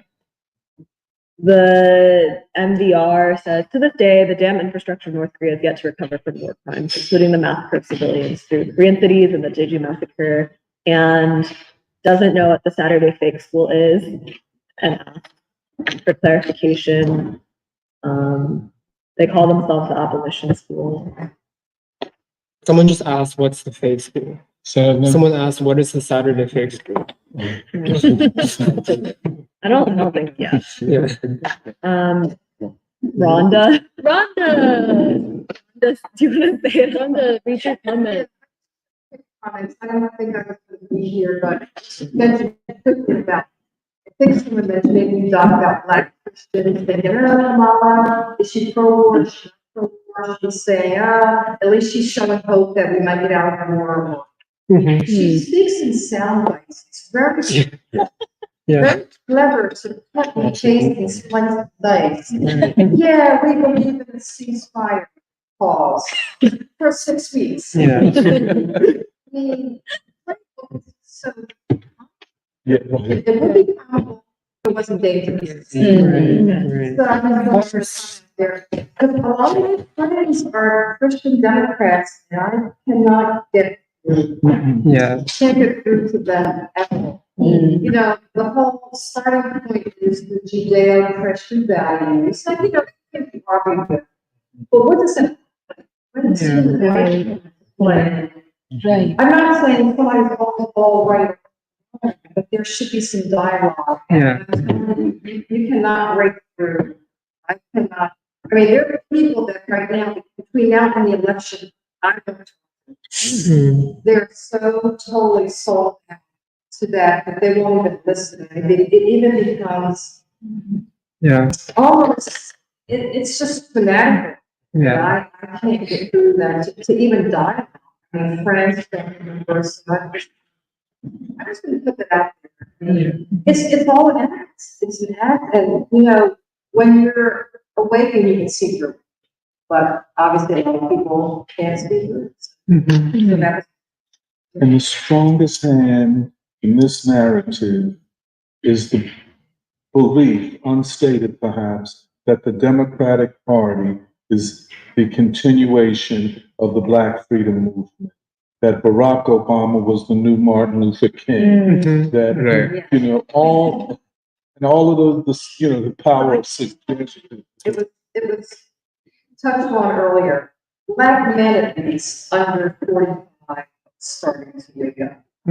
That's many, but more than I thought I was seeing in 2020. So unfortunately, African American females, they, I don't know, not to put them a whole group, but they haven't at least questioned anything yet. So you're right about, I mean, with the DNC, I couldn't even watch. Yeah. I couldn't even watch. I really, I knew what I was going to get. I knew the playbook. Attention, please watch the other one.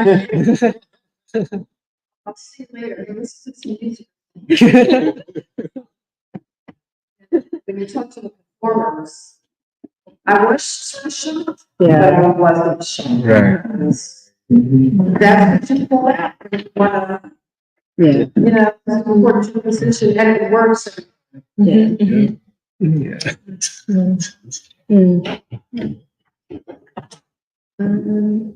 aren't really that many other comments. Bumble 7 just said exactly, we need to understand that all men are brothers and all women are sisters.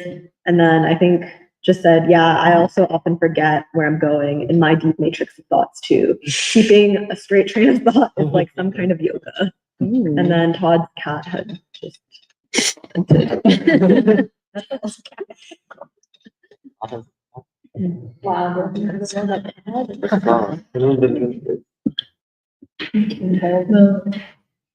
think it has to. So, what do you think of ending, Doc? Is there anything left before we end? I just a couple, can I just some of the thoughts about how we go forward in the next 6 months?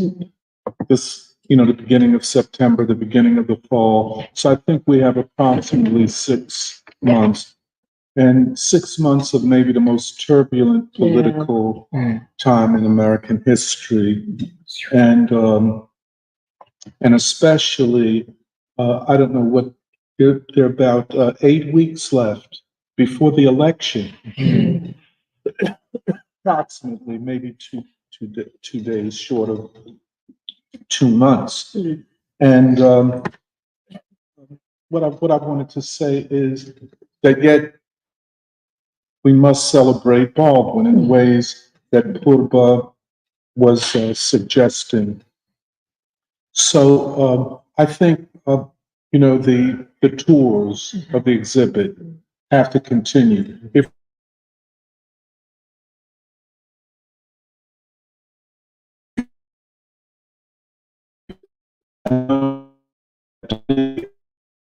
design about another reading group, I don't know how that is coming along. We have our next meeting on Tuesday.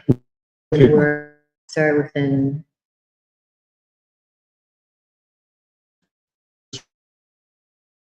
Go on. You just have to, tie down the day and time and all of that. Now with Eddie and Samir with Mos 12, we're still working on things with that. It's very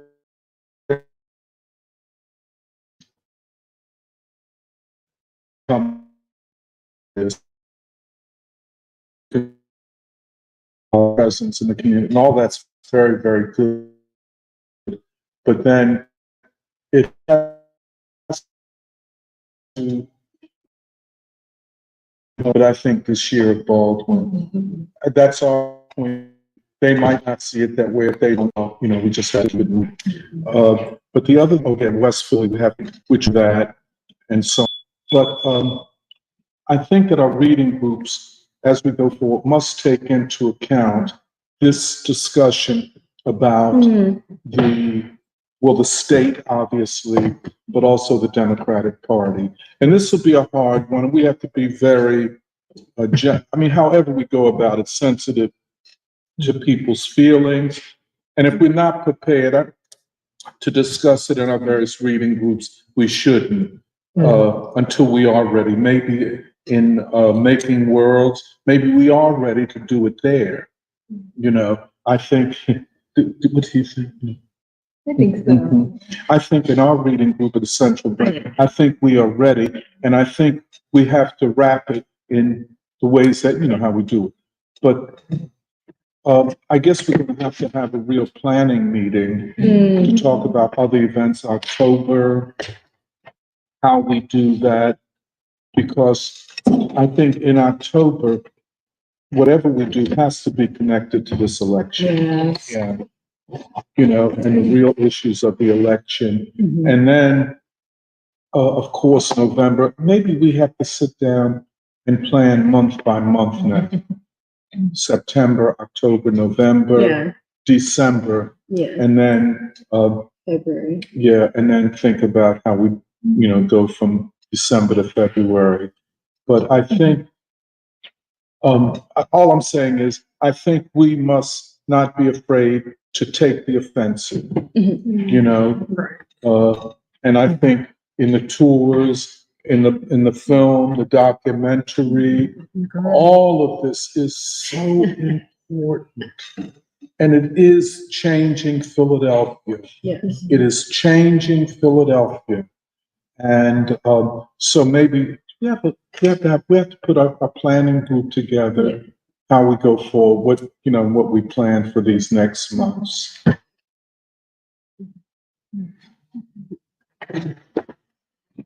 Okay, I'm gonna end the live stream. Thanks to everyone for joining online as always, and we'll see you next week.